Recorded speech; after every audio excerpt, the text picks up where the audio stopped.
What it do? Welcome in. Happy Tuesday to you. Another West Coast biased edition of Primetime. Andrew Nemec, Stephen Vaughn, Big Sook, Jason Sakanik. I do have an update.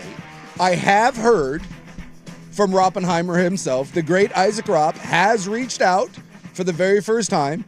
He is alive and well, and we can officially state that he is probable for Thursday. The Kalshi market adjusts. Yes, he is probable for Thursday. Flights have been adjusted. We know he's alive. He sent me what I consider to be one of the most epic photos. So if you don't know, Rob's down in Mexico. His son, they're having their wedding ceremony. They're already married, but the celebration. Sure. Right? So they got married like at a courthouse sort of situation I want to say like a month or two ago, and they're having the wedding down in Mexico. And Rob sent me this and said, this is the photo from the weekend. This is Tristan. This is Rob's son down in Mexico. How epic is that photo? He's riding a guy's shoulders with sunglasses, seemingly at a bar, with a drink in his hand. In Cancun. Yes, he's having a good time. Yeah. So Rob said that he is alive. He has bumped up the flight, so he should be back tomorrow at some point in the States, therefore making Thursday very probable. Now, the only caveat to this is we're well aware of Rob's immune system coming back from vacation. So while the body of one Isaac Ropp will be back in the States tomorrow, thus thinking Thursday is a safe bet, never count out the immune system having something go haywire over the next 48 hours. So just letting you know, that is a real possibility. And now I have to think about this. I woke up this morning because I love to give Rob a hard time. I love to give him a hard time about the immune system. I woke up this morning feeling like absolute dog crap. I was like, this is the time of year where I don't get sick, but I am sickly for like 2 straight months. I don't know what it is. My body just decides that it wants to feel like crap. Woke up, didn't feel very good, took the dog for a walk, went back in, passed out for like 2 more hours, on a bunch of Sudafed now because mama didn't raise no bitch. And we're slugging down. I cannot allow myself to get ill with Rob coming back because he'll never let me hear the end of it. And as Dan Lanning has said, being sick is indeed a choice. If I end up filling in for you instead of Rob on Friday. Can't let it happen. That would be wild, and the Kalshi betting, poly market, whatever it is, would go berserk. Is he off the injury report for Friday completely? As of right now, yes. So he's you know what? I appreciate he goes on vacation. He's like Scoot Henderson right now. He's gonna go. Because Drake May's Scoot is doubtful. He's Drake May, and I really appreciate that even while he's gone, he's given us a little nugget. I'm going to be as injury report-ish as Drake May. So Drake May, he's got a cough, his shoulder's bothering him, but he's going to play, and that's Rob for Thursday, and now you'll probably take him off the injury report heading into the Super Bowl, which is Friday at Kells, right? Now, I will tell you, there's a lot of text coming in saying it is now the perfect time to hammer the Thursday absence. If you are looking for value, the report has come in that Rob probable for Thursday. It might be a good time to hammer the Thursday absence. Is this like how Shams gets on and is like, actually, the number 2 pick looks like it's going to be Paolo Banchero, and so it shifts the market back?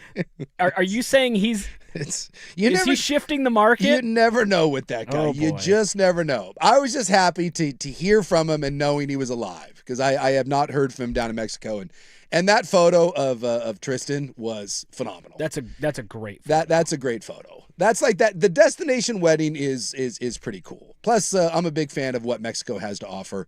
He did also throw in a rock chalk to taunt me as well because last week Kansas played BYU in basketball. Yes. And I've been giving Rob a hard time because, we're now the new power in the Big 12, and then Kansas just beat the bejesus out of us. So I have to say that Kansas is BYU's daddies and that there's levels to this, and apparently BYU not there just yet. I would be encouraged, though, because A.J. Debinsa, if you don't follow this, Debinsa is probably the number 2 pick. He's definitely a top 3 pick with Peterson from Kansas and then Boozer from Duke. Yes, the son of Carlos Boozer. Those 3 are really supposed to be the top 3 picks. This is a great draft, by the way. Great year to tank. DeBanza, I think, was 4 of 16 in that game. Yeah, wasn't which is really atypical. Yeah. If he shoots a little better, they win that. Yeah, game. they were down by 20 though at the half. So I mean, they kind of made it a. They made It was really a good game late. Yeah. I turned it on in like the last few minutes, and it ended up being, I think, a 3-point game. BYU had that against Arizona too. They were like getting blown out, and then like we're in that apparently our sweet spot, a la Blazers, is we fall down by 20, and then we make the feverish comeback, and then we lose at the end. And we're like, welcome to the new era of BYU basketball. Hey, I'm just happy we can pay kids now. Like we got elite talent. If you want to know that the NIL world has changed the landscape of college sports, that's all you need to know. That Brigham Young University, of all places, is able to land, in theory, the best basketball player in the country.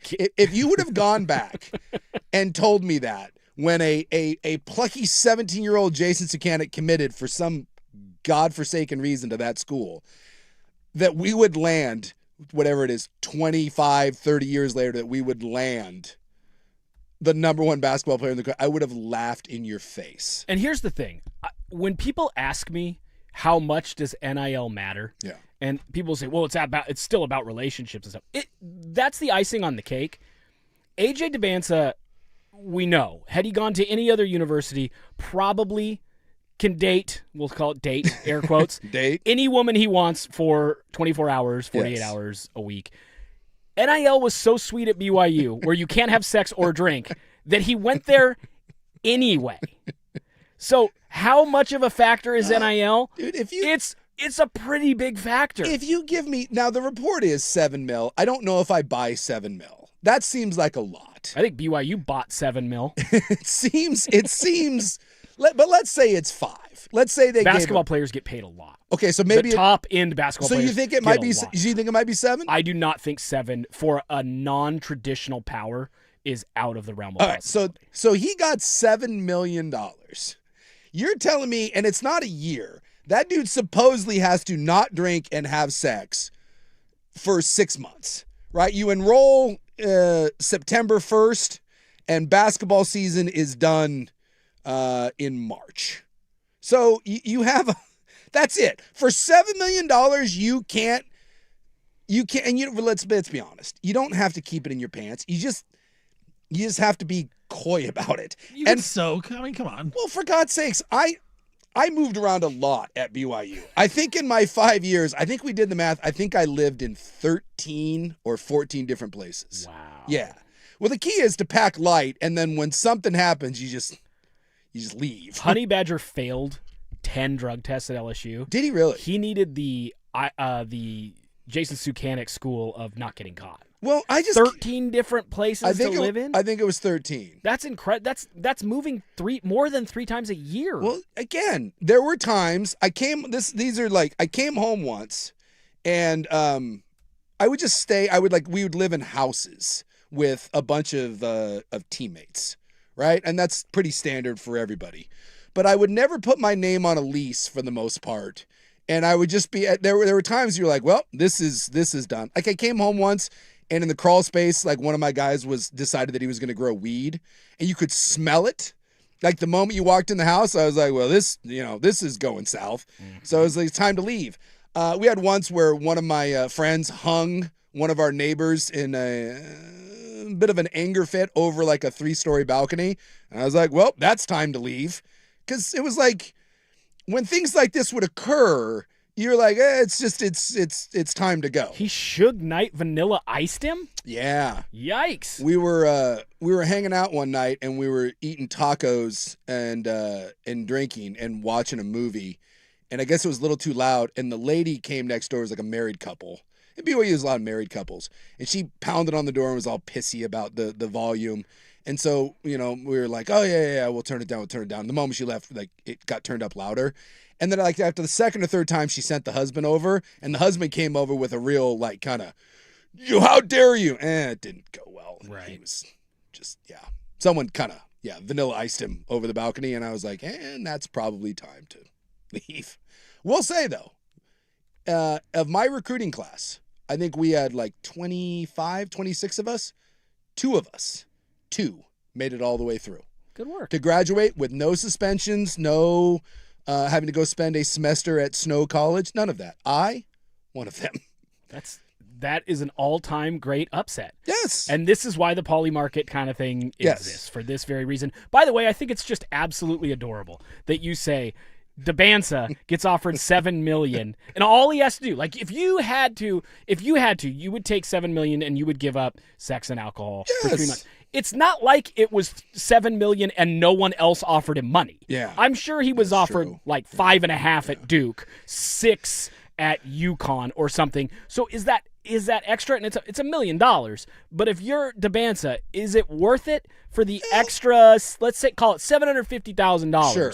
Well, to go that route? And he may be a kid that, like, we did have guys at BYU that would come from, like, inner cities that liked that BYU is kind of, it's fairly wholesome. If you want to find some stuff to do, how else do I say this? It's a college campus, for God's sake. If you want to get in trouble, you can find it. Yeah, let's just say there's a lot of young gals that have not been exposed to the AJ Dabansas of the world. And you're kind of like a forbidden fruit. So we had some guys that very much enjoyed that. That makes sense.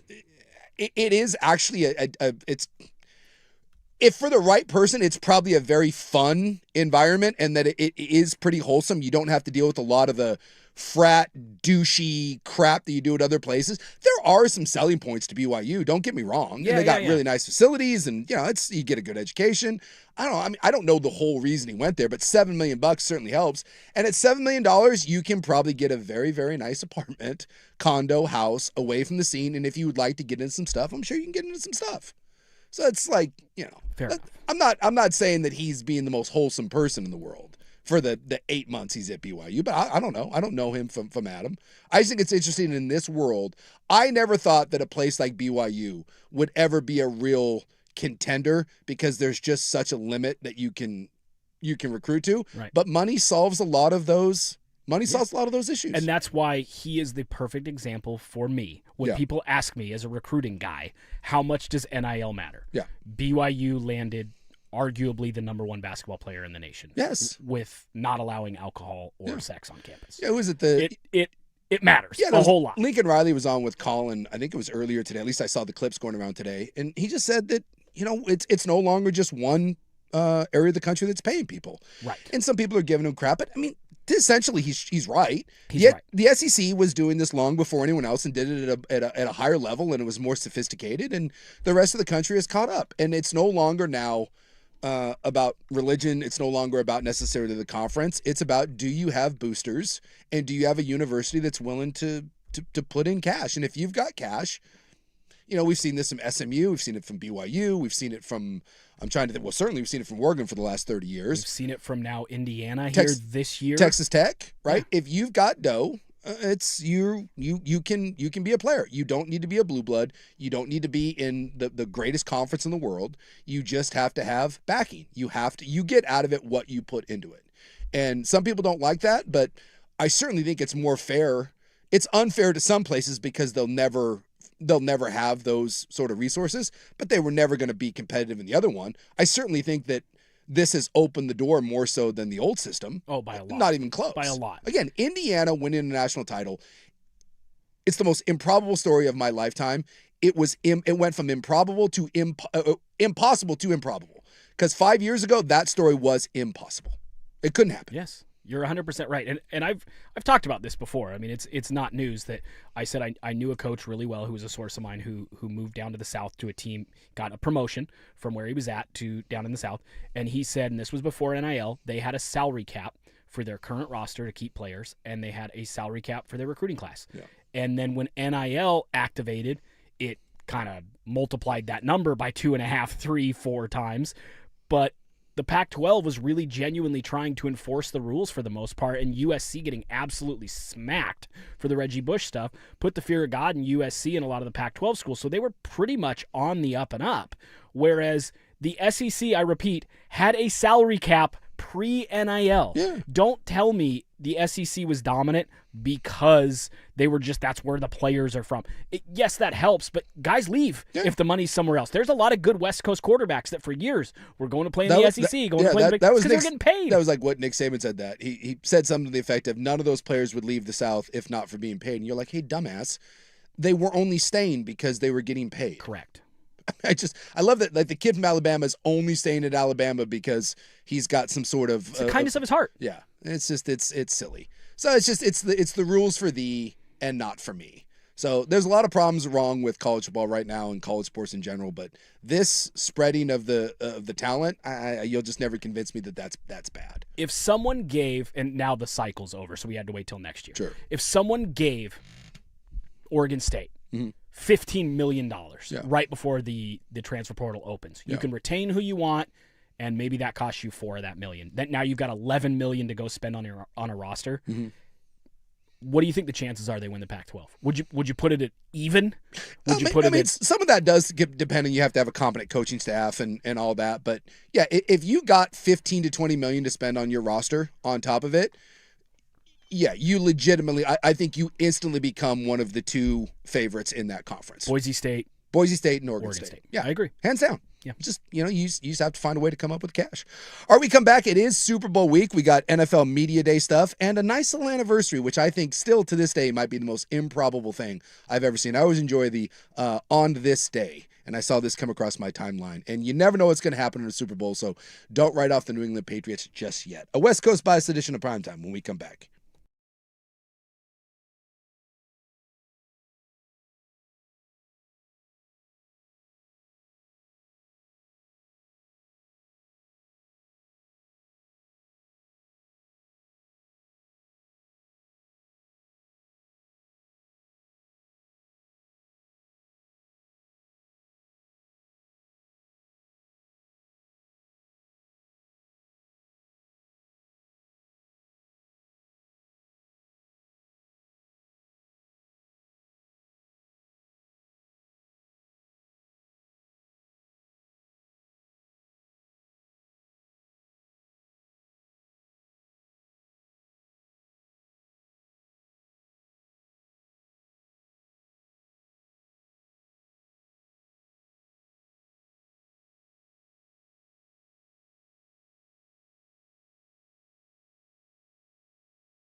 and 1080 AM.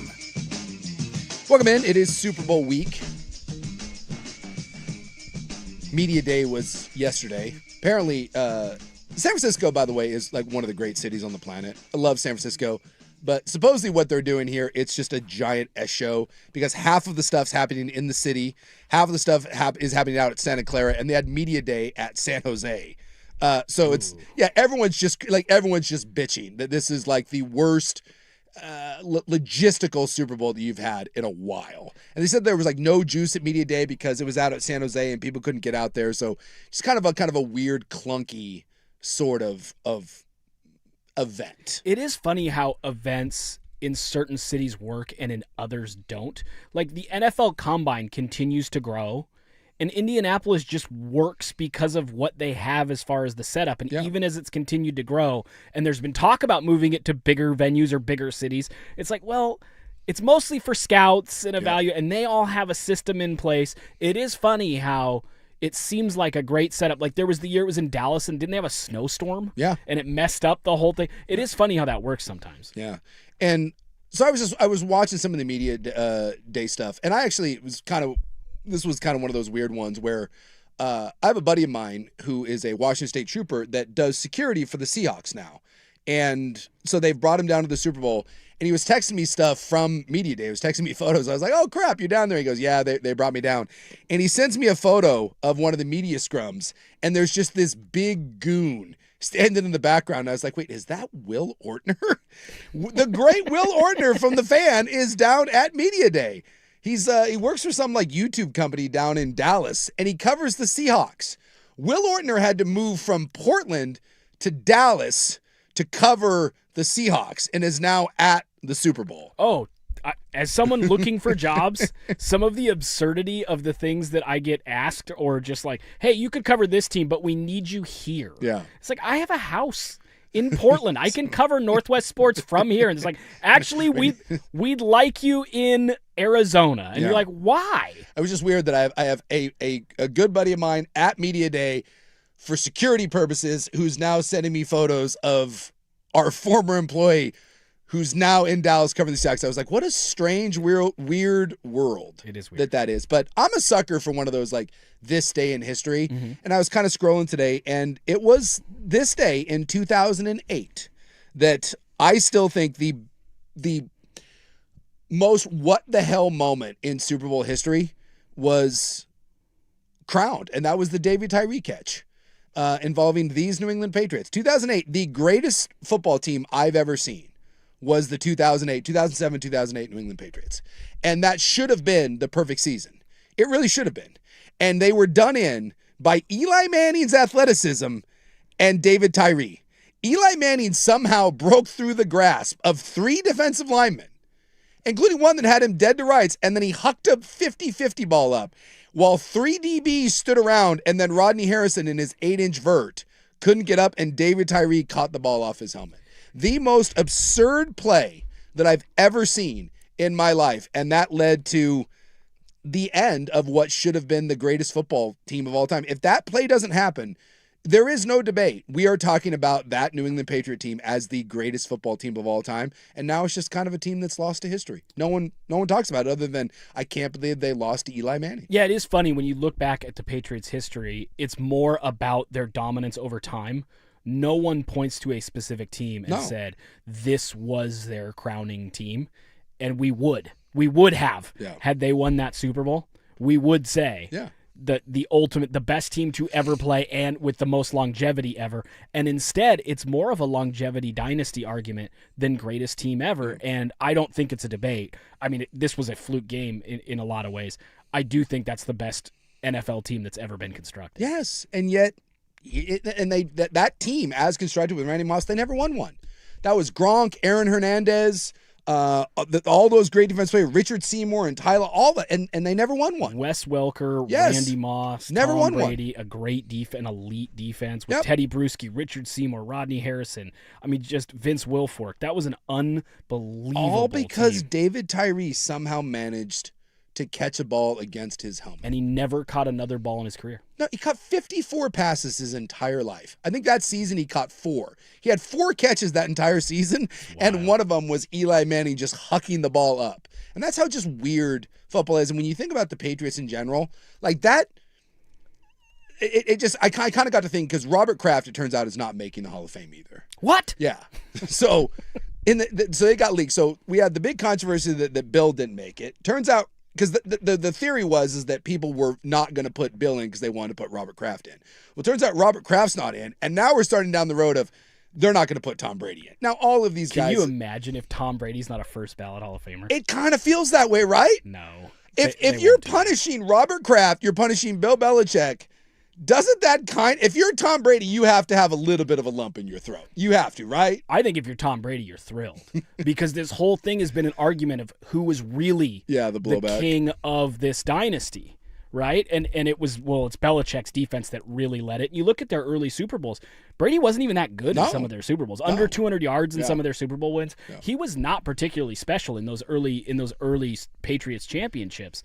And so Bill Belichick got a ton of the credit. Now in history, because Brady knows they're not keeping him out. He's arguably the greatest individual football performer. I don't think he was the greatest player. Well, they kept individual Belichick winner out. In football history. They kept Bill out. So Bill's out, and then Brady is the first ballot guy, and he goes, debate over. I kind of enjoy I'm the king. I kind of enjoy that everyone's just randomly deciding to stick it to the Patriots. Are they that? I don't think it's random. I think that hatred over there is very real, and we're just West Coast, and so we don't realize how hated that Patriots team is.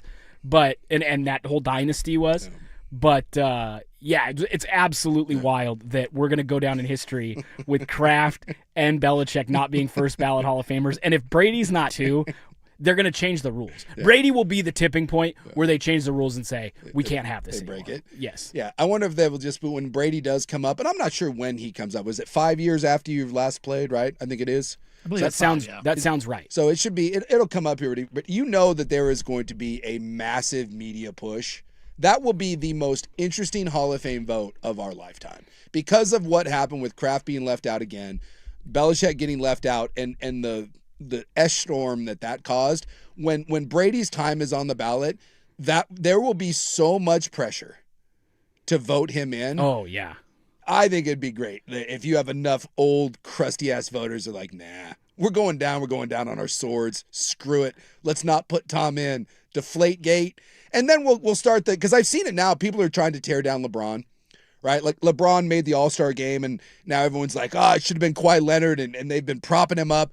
I just wait until the Brady thing comes up, and people are going to start bringing up the Super Bowl numbers. People are going to be like, well, if he didn't have a defense, and if he didn't have the kicker, and if Seattle just runs the ball in from the one, there will be people that will actively try to tear down. Are we going to get a Vinatieri as the king of the Patriots He's a system argument? quarterback. Come God. on, system quarterback. I've seen people that kind of go through the first 2 Super Bowls. They're like, yeah, Brady had nothing to do with those. People will take the Seattle Super Bowl and not give him credit for that because all they have to do is run the ball in, right? Say that he lost to Nick Foles. Say that he lost to Eli Manning twice.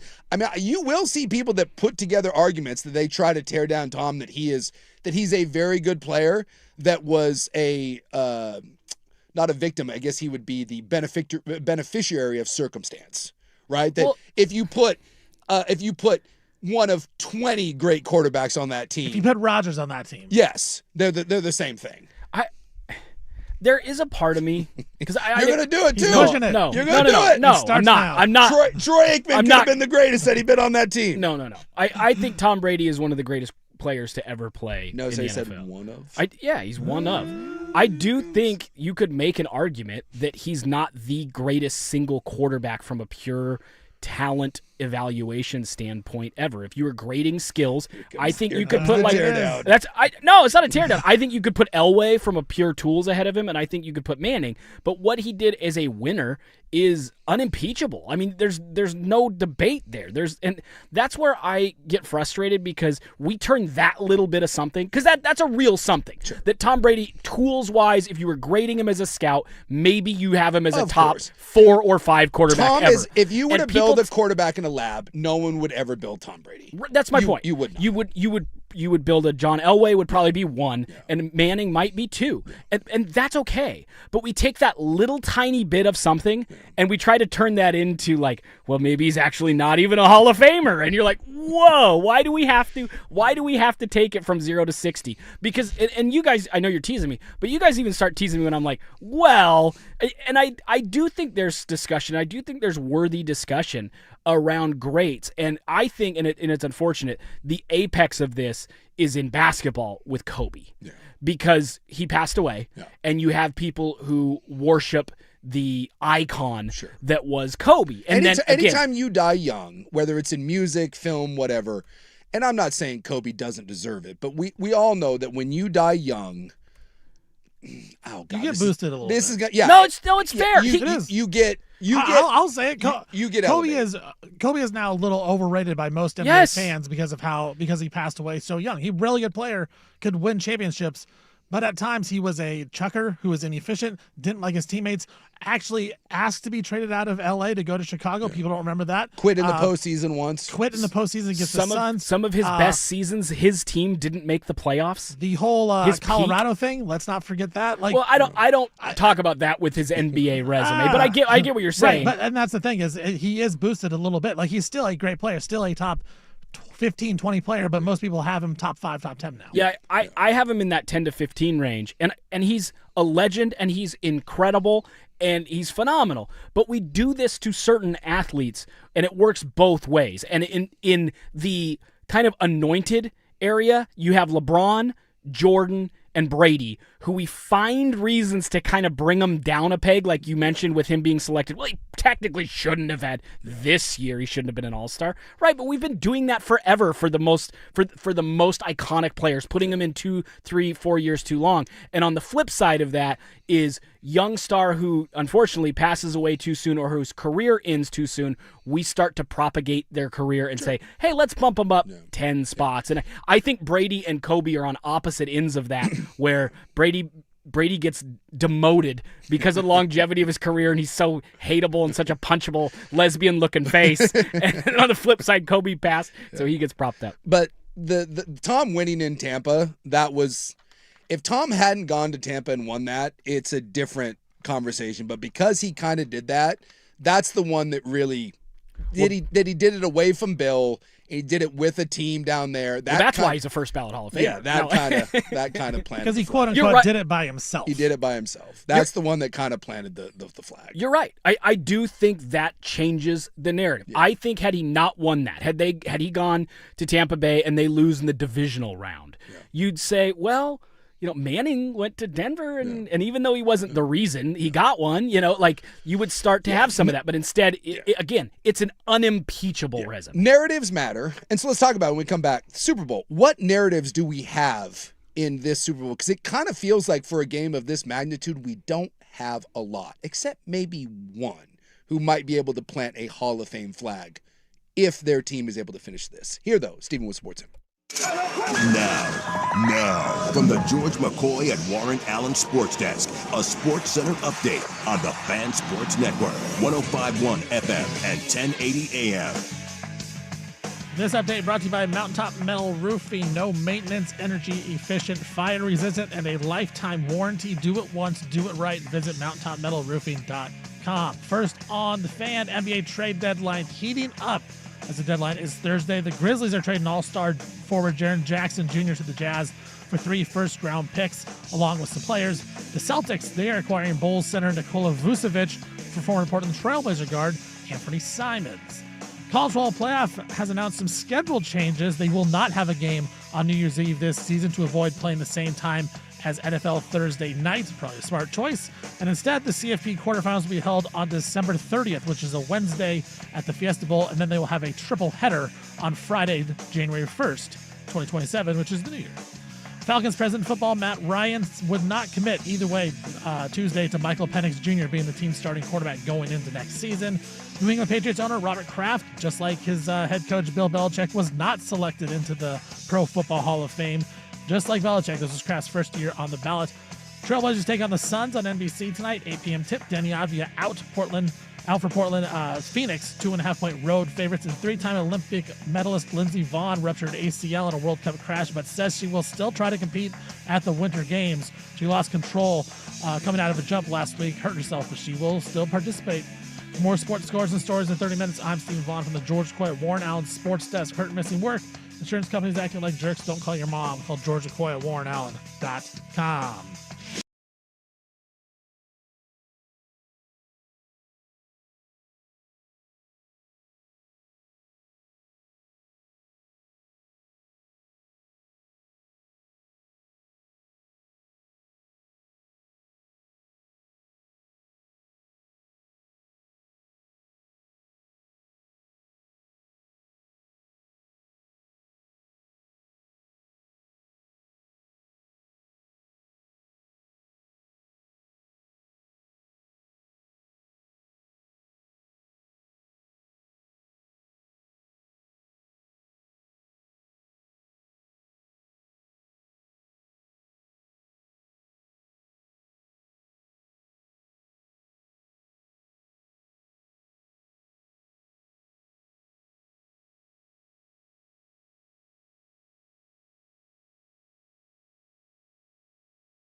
We got into an off mic sort of conversation there because we were kind of giving you crap about Tom Brady. And there is an element to when we're talking about these sorts of debates. And look, they're just debates. There's no right answer to who's the greatest basketball player of all time. There's no right answer who's the greatest boxer of all time. You're going to say, well, Floyd Mayweather never lost, or Muhammad Ali, or you're going to say Joe Montana. You're going to say what this. There's no right answer. It's all opinion. Mm-hmm. But you brought up something that I thought was fairly interesting, in that Tom Brady, from a tool standpoint, is certainly not the best quarterback. And if you were to start a blank team, Tom may or may not be the guy based on what's around him. Like, if you gave me a good team with a good O-line and a good head coach, like it was good infrastructure, there's not a player that I would take above Tom Brady. Agreed. But if you gave me a team that was a little raggedy, where in today's world, hey, salary cap's a little tough, my quarterback makes $60 million, he's got to fill in some holes, Tom wouldn't be the guy I take. I would much rather have a John Elway, Aaron Rodgers behind a wonky O-line with a lack of a run game than I would Tom Brady. Barry Sanders, Emmitt Smith. Barry Sanders is a much better running back than Emmitt Smith, but on those Cowboy teams, I would not trade Emmitt Smith for Barry Sanders. But in the context of what they needed from their running back, Emmitt Smith was a better running back than Barry Sanders in that offense. But Emmitt in Detroit would not have been an all-timer. He would have been a very good running back. Barry could do that behind a crappy O-line with not a lot around him. So context does matter when you're talking about players, especially in a sport like football. I think basketball is a little more one or two guys can really transform things. But when you're talking about football, a lot of it is the circumstances in which you find yourself. Well, I think it's about thresholds. Like, to me, Barry Sanders is the all-time greatest, or one of the all-time greatest athletes to ever play running back. John Elway is one of the greatest athletes to ever play quarterback. When you're that athletic, you can be good anywhere because your skills are transcendent. Yes. But if you are not, and I don't think anyone would say Emmitt Smith was the greatest athlete ever at running back. No. In fact, I think he ran like a mid 4.5, 5 or he's something. Not a and he wasn't very big.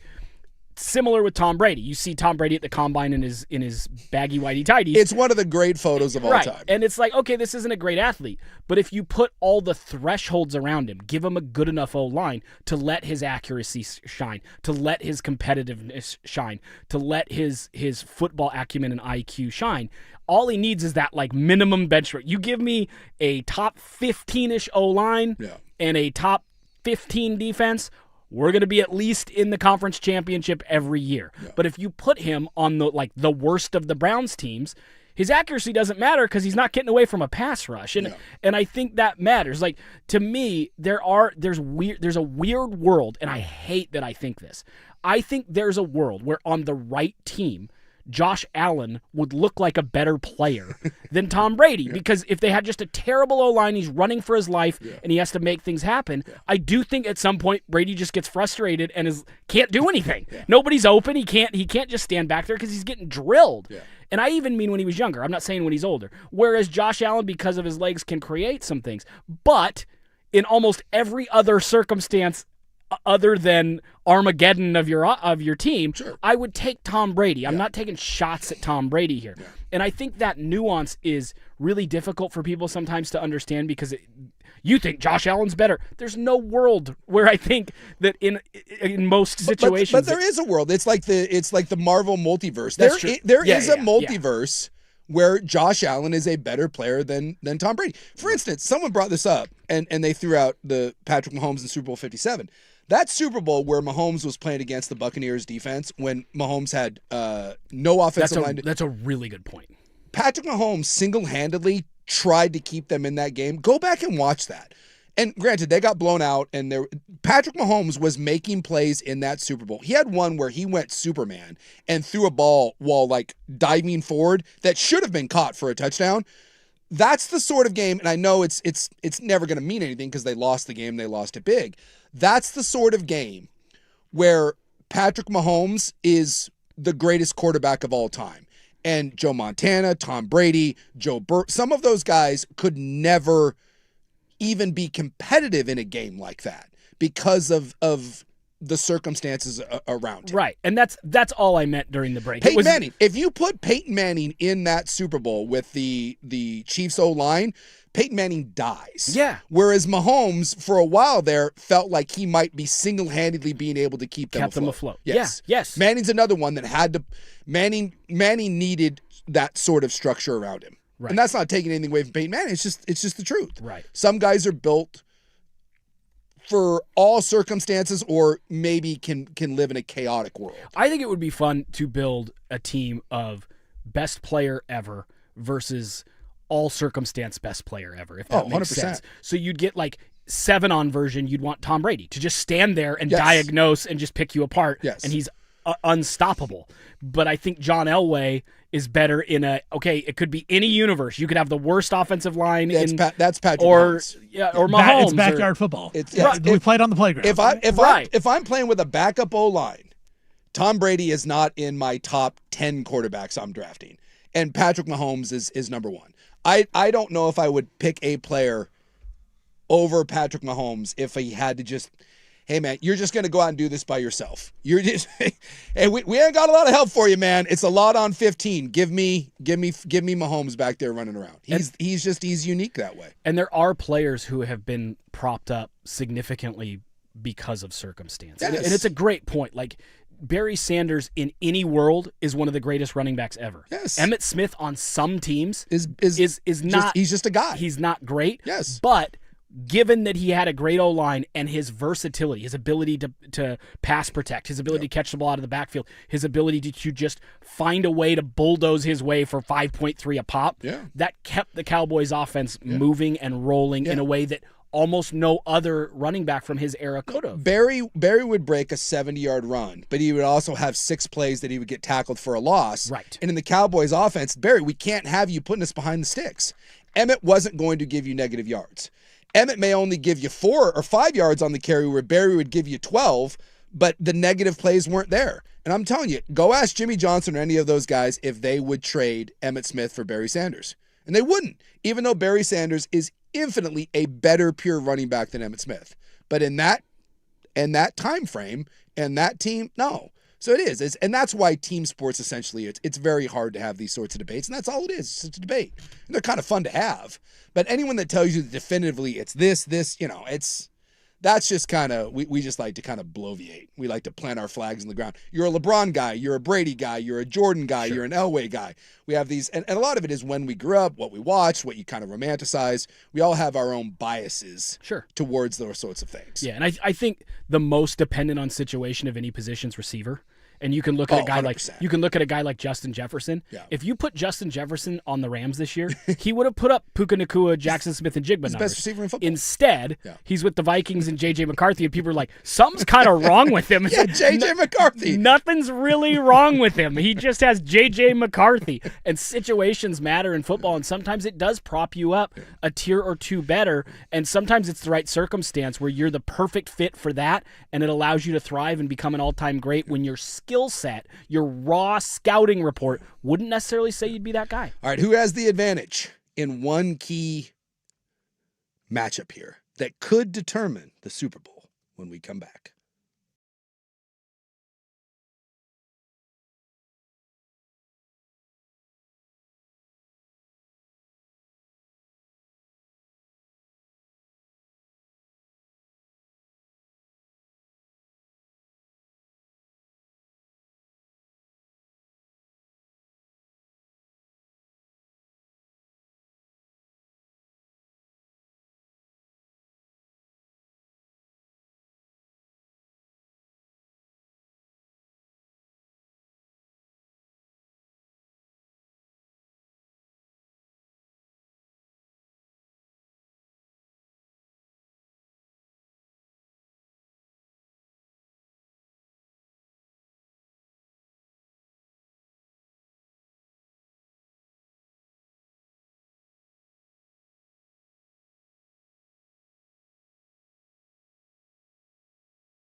980 AM. We're looking for every advantage that you have in the Super Bowl, and I saw that, they do the intros for TV where one celebrity introduces one team and the other, and I'm not sure where to go on this because the New England Patriots have the middle-aged lesbian known as John Bon Jovi, which I think is a little weird because he's a New Jersey guy. He's a Giants guy, but I think he spoons around with Robert Kraft. I think he loves him some Robert Kraft. So John Bon Jovi and his beautiful Katie Lang hair are introducing the New England Patriots, and Chris Pratt, who used to be funny, who now just does weird Navy SEAL movies because he's skinny and in shape, he's going to be doing the Seattle Seahawks. I kind of want to lean advantage here, John Bon Jovi. Now, if this was like Parks and Rec Star-Lord Chris Pratt, I think that may tilt it, but all Chris Pratt does now is he does bad action movies for Amazon Prime. And Mario. Yes. I don't know what to make of Chris Pratt anymore. I miss fat, funny Chris Pratt, as opposed to whatever this version of Chris Pratt is. I saw this. He literally has a movie coming out called Way of the Warrior Kid, where a decorated Navy SEAL, guess who Chris Pratt plays, trains his nephew to stand up to his bullies. That coming from Apple TV. I think Chris Pratt believes he's a Navy SEAL. Or desperately wants to be a Navy SEAL. Has anybody gone from more universally liked to less liked as their weight has come off? Yeah, it's weird. It's a weight thing. Chris Pratt was one of the most likable guys, and I'm not saying he's unlikable now, but his accountant loves him. That's for sure. He's not good. Lizzo's like this a little bit. When Lizzo was a big lass, Yeah. everyone loved her, and now she's lost weight, and they're like, "You're an inauthentic fat," and now you're not about fat pride because you lost weight. Jonah Hill's super skinny now, and and everyone hates him. that's another good one. Is Rebel Wilson? Is she funny still? I don't know. I don't know what she does anymore. She's lost a lot. Is she of weight. playing a Navy SEAL as well? But she was like one of the go-to comedians, female comedians in movies for a while, and now she's not. But she's skinny. Every time I see Chris Pratt now, he's playing. It's the Terminal List, and it's all made for TV movies. We don't like it when the fats get in shape and then become serious. You're You're gonna be a funny fat. Stay a funny fat. You're Don't funny lose when weight. you're fat. That's the thing. Well, he was good. What was the one with Jennifer Lawrence, the space movie? I like that. He just does bad movie. He does bad action movies now. He's in the Rock territory. Yes, he's becoming the White Rock. But I think here's the problem. The White Rock, Chris Pratt. That's who he is. Here's the problem. We know how this is done right.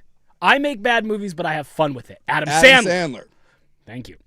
I make bad movies unironically. Yes. And I don't really realize it yet. Chris Pratt and The Rock. Yes, and they take themselves very, very seriously. And The Rock and Chris Pratt are in that same category, and that's not the category you want to be in. Dare I say, the biggest advantage in this game, John Bon Jovi. John Bon Jovi. Is he a middle-aged lesbian? Probably. Is he greater than this version of Chris Pratt? Absolutely. So if you're looking for one reason to bet on the Patriots, there you go. I just gave you that. All right, we come back. We'll get to some NBA stuff. We had one big trade today, and it sounds like there may be another one right on the cusp of happening. When we come back, 105.1 The Fan.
Now, from the George McCoy and Warren Allen Sports Desk, a Sports Center update on the Fan Sports Network, 105.1 FM and 1080 AM.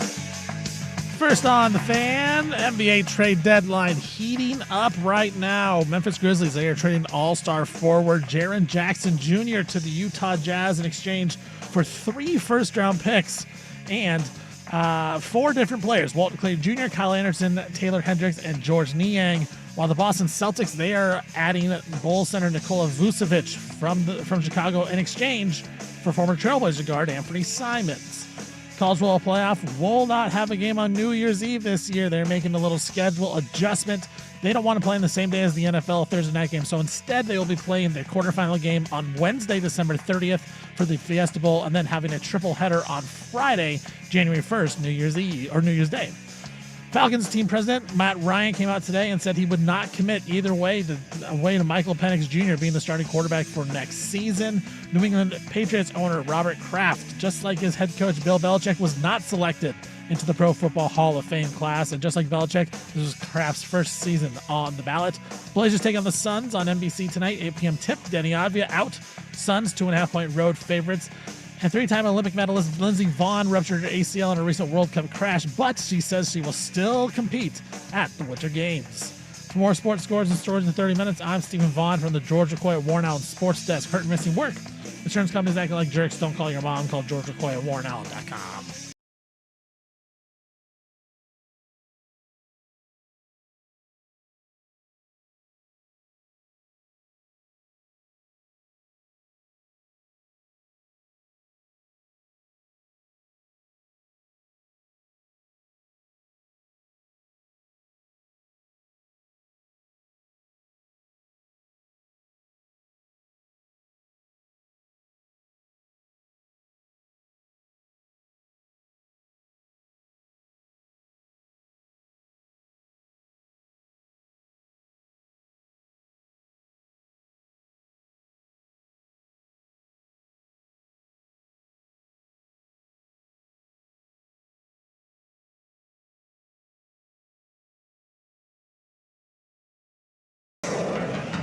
Welcome in, 1 down, 3 to go.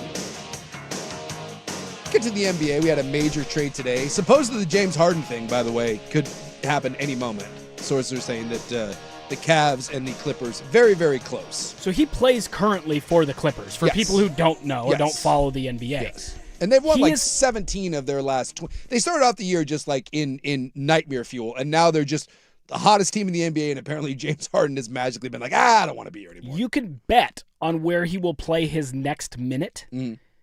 The Cavs, the Cleveland Cavaliers, again, he plays for the Clippers. The Cavs Yeah. are minus 425 to be his next minute, meaning Vegas overwhelmingly predicts he will be traded. The rumored deal centers around James Harden for Darius Garland. Yeah. Anytime in basketball, I've said this for years, that you can trade a young mid-20s guard for a 30-plus-year-old guard who never seems to want to stay in one place for more than 6 months other than his favorite strip club. You have to do that deal. Obviously, that's textbook great GMing there by the Cavs. James Harden, by the way, I mean, you cannot doubt the greatness of James Harden, but I can. He may go down as the worst best player of all time. Like Carmelo always entered this category for me.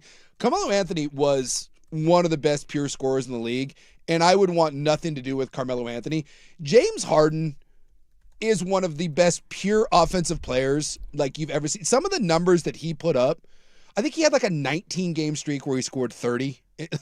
He is, and he led the NBA in assists while being like second in scoring, and yet he's kind of fat and he doesn't really care. He chokes in the playoffs. Literally, he is asked out of every place he's been. Like, he's in LA, which is where he wanted to be. They're one of the hottest teams in the NBA, and magically he's just like, nah, I just don't want to be here. He's just, his legacy will be that of wasted talent, and yet the career, the numbers will be first ballot Hall of Fame So stuff. this is one of my most interesting what-ifs in really NBA history.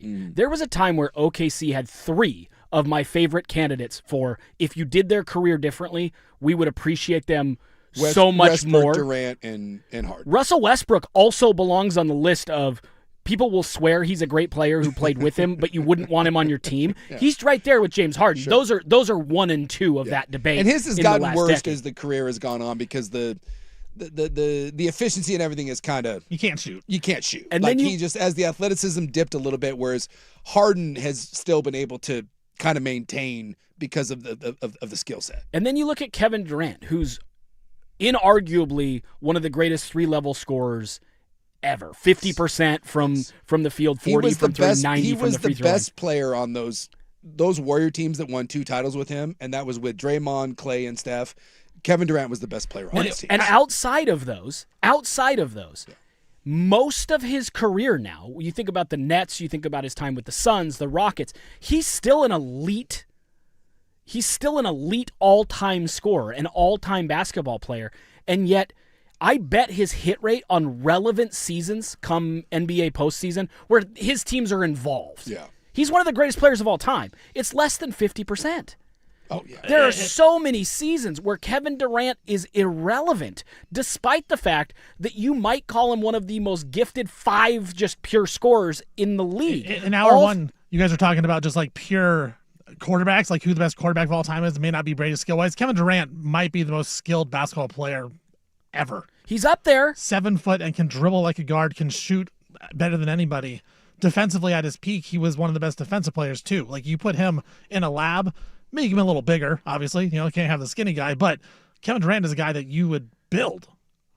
All time, you look, and if you could pick any player non-significant injury that just derailed their career, and he had his issues, but mostly he's been healthy. If you could pick any player and said if you just ran the roulette wheel or different multiverse of his career, Kevin Durant's career is more impactful in the league, I swear, in 99 out of 100. The only times we give him credit, and he was the greatest player on arguably the greatest modern team ever, we all go, yeah, but he was like a hired gun for a team that was already one of the best ever. He's a bandwagon guy, which isn't really fair. It doesn't define who he was. Sure. But other than that, you look at his career, couldn't get it done in OKC, and if you go back to the game where they melted down, he had like 3 turnovers in the last 2 minutes, including an inbound pass where he just threw the ball to the other team. If you go back and watch that game where they lose and then the team ends up splitting up, he's at fault. He dribbles the ball off his foot another time. I mean, it's just an absolute disaster. And then you look at Westbrook and Harden, and again, to your point, 2 incredibly talented basketball players that their legacy becomes, yeah, but God, I wouldn't want to play on their team. It's an incredible look at what could have been from 3 players who I think are all-time greats, and yet 2 of them I wouldn't want to play with, and one of them has had the least inspiring career of arguably a top 5 most talented basketball player ever that I can remember. And then go with the what-ifs with Harden. Game 7, 2018, the Rockets took on the Warriors. The Rockets missed 27 consecutive three-pointers in that game. I remember that. And had they won that game, they're going to the finals. They're going to win the NBA Finals more than likely. How his legacy would change, because he is known as the choker. He's known as the regular season guy, and he's had numerous spots in the playoffs where he has done really bad, including that Game 7, missing 27 straight threes. Harden was 0 for 10 in that stretch. In that Game 7, they should have beat the Warriors during that run. He had a playoff game that was a definitive playoff game where he quit.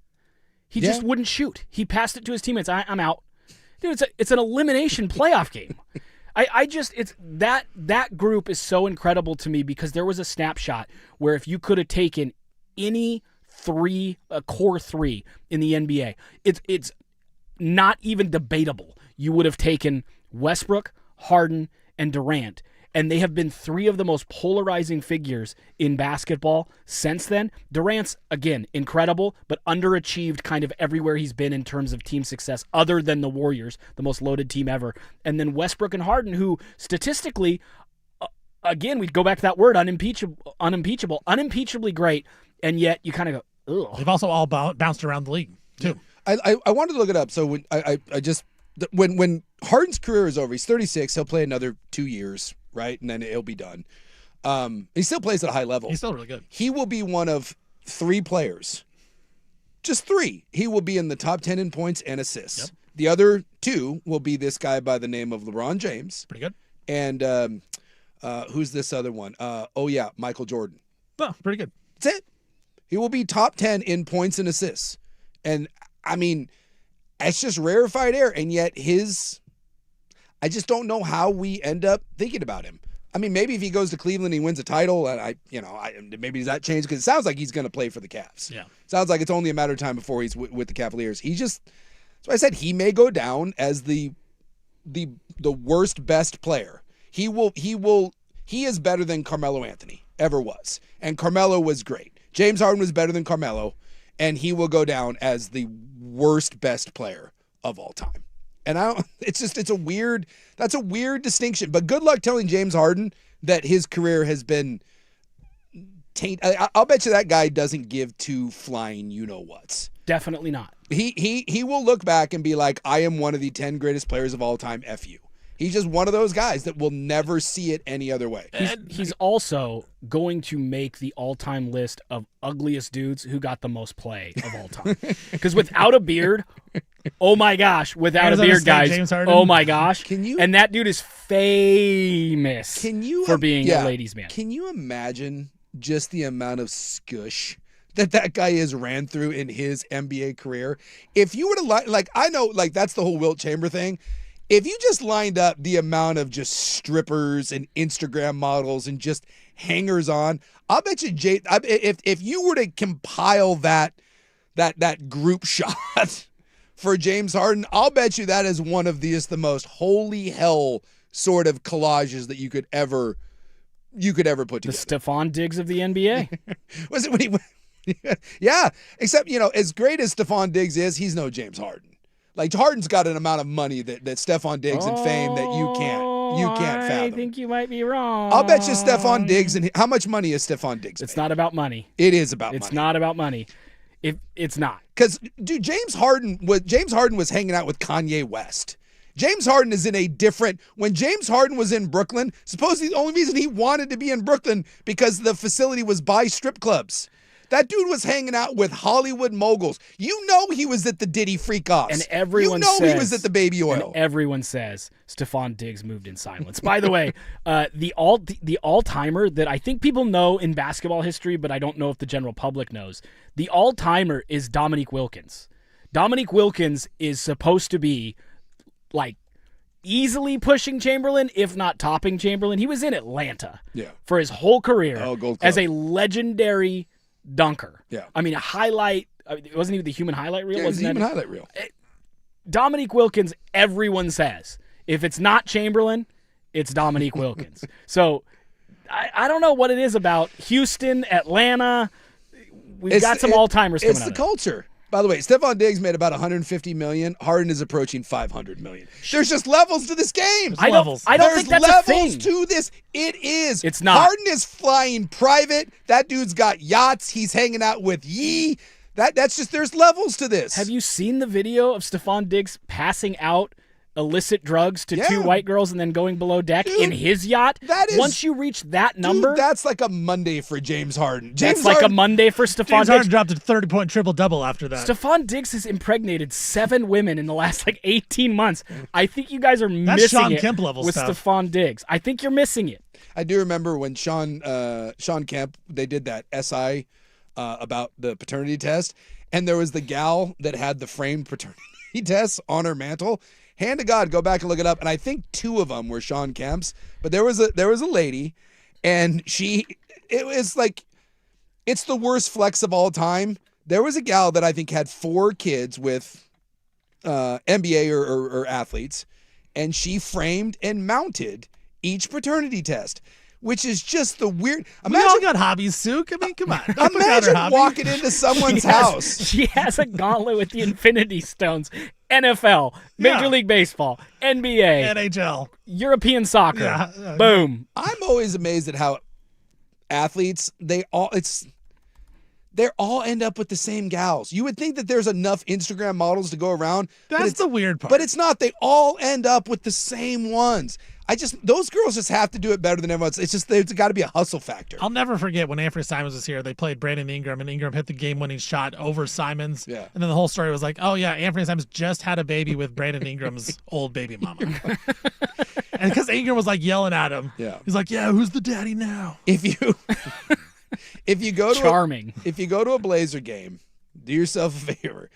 So you got to go behind the visitors bench, and you got to go up about 15 rows. That's the friends and family section, and it's by far the best people watching you'll see, because that's where you get there's the wives section, and then there's the girlfriend section as well. The girlfriend section, that's what I'm saying. It's about 15 it's rows a up little different from the family visitors section. bench. And you'll just see about a 3 to 4 row where all of a sudden you'll be like, okay, normal. Oh, it is what about row 12? You're like, well, what's happening here? And you can just kind of see what's happening. And occasionally you'll see a gal, and she'll be wearing like a bedazzled jersey, and then she's got like a little kid with her, and you're like, one of those sort of things. And that's not wifey material. No, that's just you're in Portland and you got your get your gals. It's a hell of that athlete culture, man. It's something else. And that's why Portland is a tough free agent destination. Yeah, because we lack it. Those women stick out like a sore thumb in Portland. Where and you're in Atlanta, and if you're in Houston, Atlanta, that's just your Monday night NBA crowd. It is. It is. This is like dead serious. One of the reasons why Portland is not a free agent destination is it's that. If you are, no, it's a real thing. It is a real thing. If you have a super hot, yeah.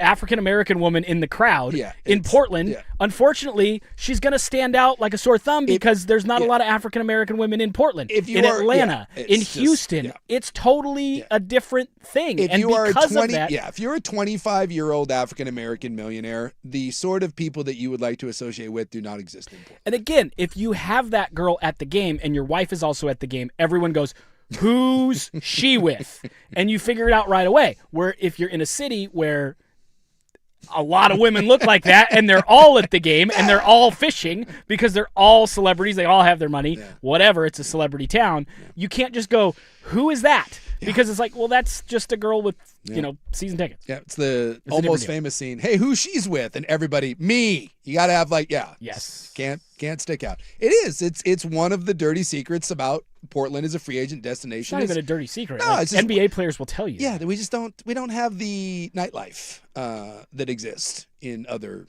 areas. Yeah. Dame is really serious about basketball. Portland and Milwaukee. It's why he wanted to go to Miami. That's the other one too. There's a reason he wanted to go to Miami. There's a reason why everyone wants to go to Miami. We don't have to talk about that. Giannis might be coming to Portland. And he's really, really happy with his wife because she's pregnant all the time. So he's just as happy as can be. So Portland works for Giannis. Yes. And you know what? Giannis works for Portland. There is some Giannis news out there involving Portland, but that's the one to keep an eye on right now is the James Harden to the Cleveland Cavaliers. It feels like that is on the verge of happening. Then the other big one was Jaren Jackson Jr., Defensive Player of the Year, multiple All-Star. This officially ends the Memphis Grizzlies. They are with Desmond Bane being traded, now Jaren Jackson Jr. Supposedly they're shopping John Morant as well. They have 12 first-round picks over the next, I think, 6 years. 13 now. So the Grizzlies are officially in teardown mode. If they can get anything for Ja, they'll do it. And the Jaren Jackson one, there was some Portland rumors with Jaren Jackson, so you can cross that off the list officially. So at this point, we're on Giannis Watch. We'll give you the latest when we come back here on The Fan.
Hey, we're hitting the road. Rob back in action apparently on Thursday, which means he will be here on Friday as well. And we are hitting the road. For a souped-up show on Friday, you should come join us. Tullamore Dew Football Festival, celebrating that big game that's happened over the weekend. So join us 3 to 7. We're going to be at Kells Brewery, the one on 21st, not the one over in downtown. That's Northwest Portland.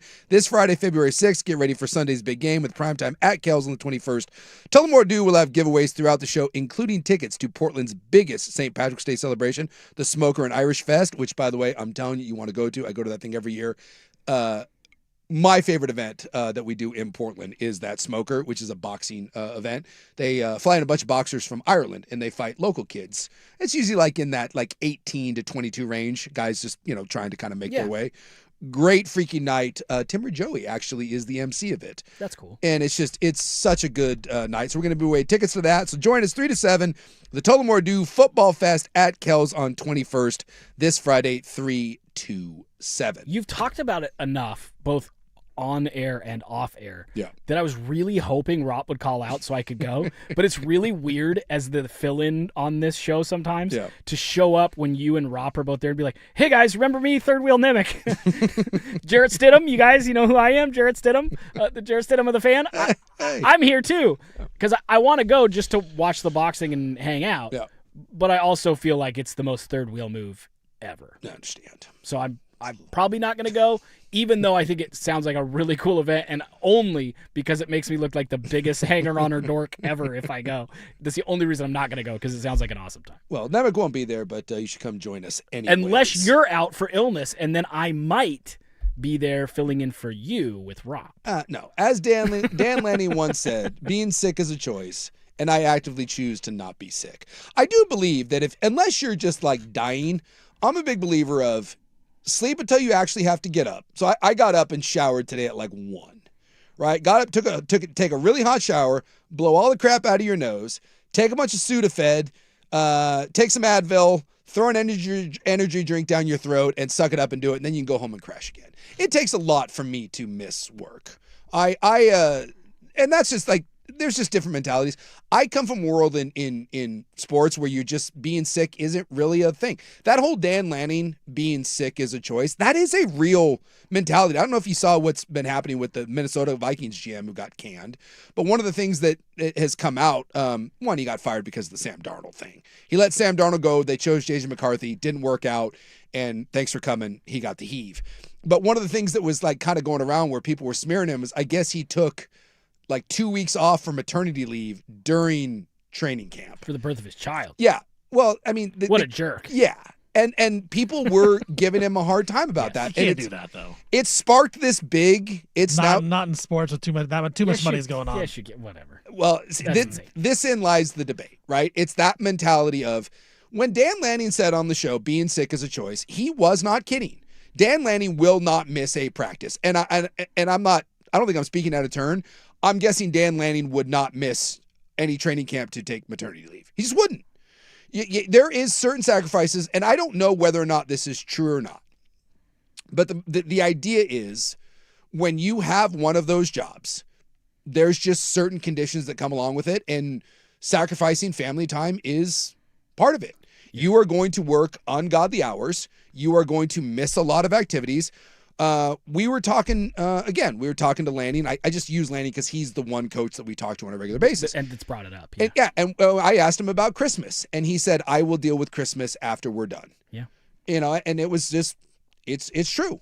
They will celebrate Christmas after the season is over because in the midst of Christmas, it's playoff time. When I was with the Buccaneers the year that we ended up going to the Super Bowl, guess what we did Christmas, they bumped practice back 2 hours. Normally, I had to be at the facility about 7:38. They allowed us to get there at 10.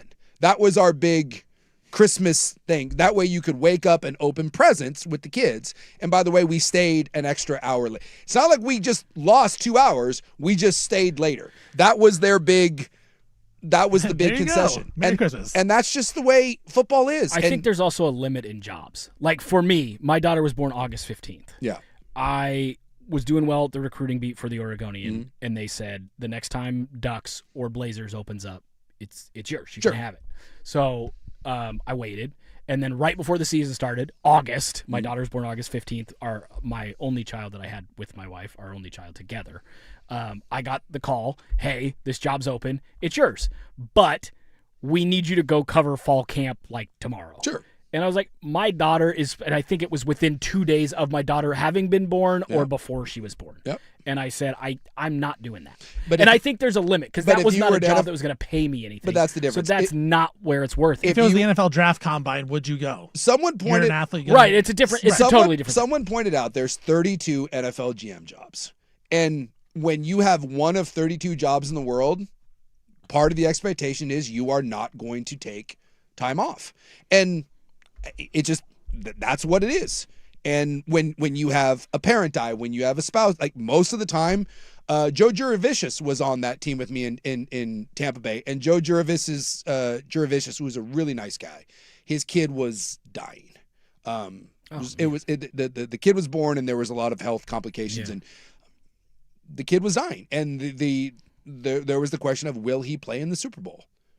And Joe went and played in the Super Bowl.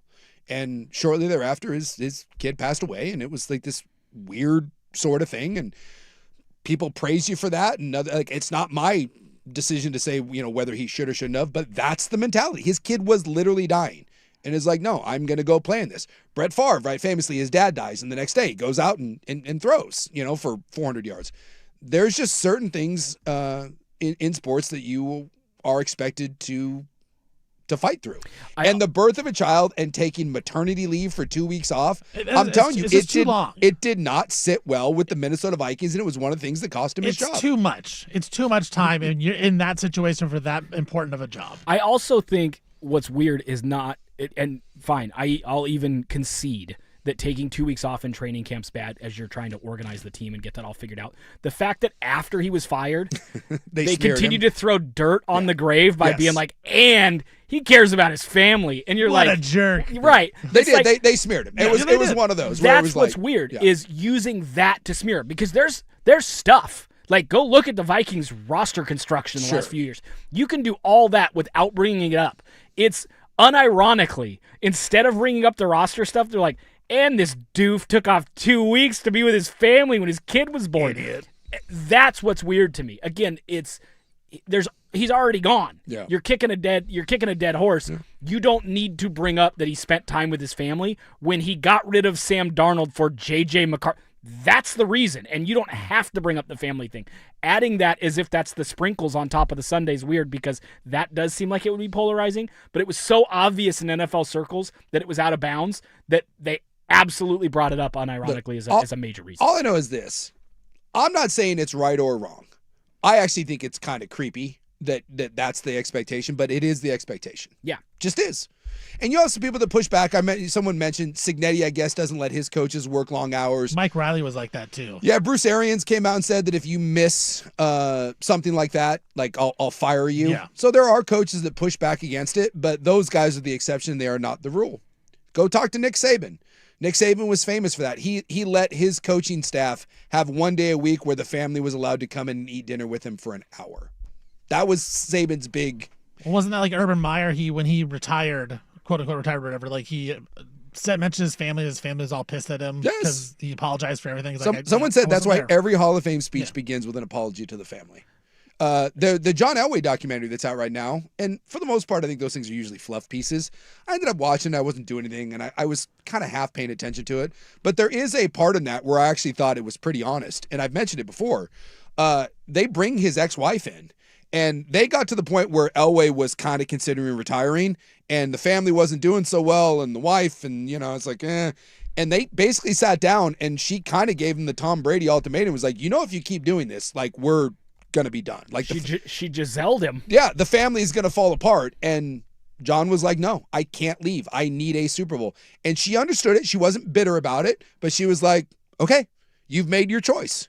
And like, it's bizarre to sit there and think about someone that you have kids with, you spent 20 years with or whatever, and you're like, nah, I'm gonna choose the Super Bowl. But that's why John Elway's in the Hall of Fame and has 2 Super Bowls, but also has a kids that don't really know him and a wife and a wife that's no longer his wife. He paid the sacrifice to get that Super Bowl, but you know what? I guarantee you, he probably doesn't regret it 1 minute of his life. I don't really like you guys bringing up the Urban Meyer point, because Urban very famously, he only gave his family 1 hour a week, but they were given multiple Thursdays and Friday nights off to go chase co-eds, as we all know. That's right. So he just prioritized the co-eds over the family, and I think that's where the family got upset. Not so much that the family only got an co-eds hour. got more family time. How come the co-eds get 6 hours, and it's always in the evening, very late at night in hotel rooms, or at the bar, and we only get an hour for dinner?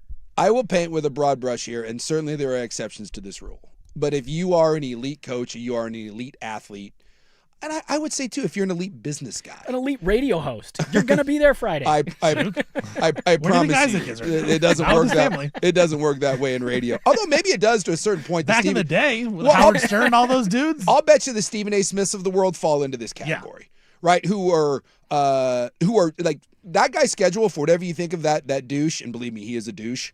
That guy works, right? The Kirk Herbstreits of the world that have 7 jobs and they're flying. It is practically impossible to be a good husband and a good father and a good whatever, right? Your life is your craft. Impossible. It's essentially impossible. Just is. It's why the divorce rate for those people is astronomical, and the ones that do survive it, it's mainly because the wife and the kids have an understanding that you get dad for a certain amount of time and we trade it off for a lifestyle. That was Andrei Kirilenko back in the day. I remember Yes. his wife, super hot, but she's like, yeah, you can sleep with whoever you want on the road as long as, when you come back, it's all me. There was a long stretch, and professional athletes, it's completely different. But there was a long stretch at the Oregonian where every beat reporter who traveled with the Blazers went through a divorce within the first year or two, because they were gone all the time. And that's the reporter who, obviously, when they're home, gets to be home a lot more of the time. I caught one little glimpse of it when I was and I know we're up against it. When I was in Denver, my son was really young. My son was born, and then I was with the Broncos. And I'm a practice squad dip-S, tried to, to make it.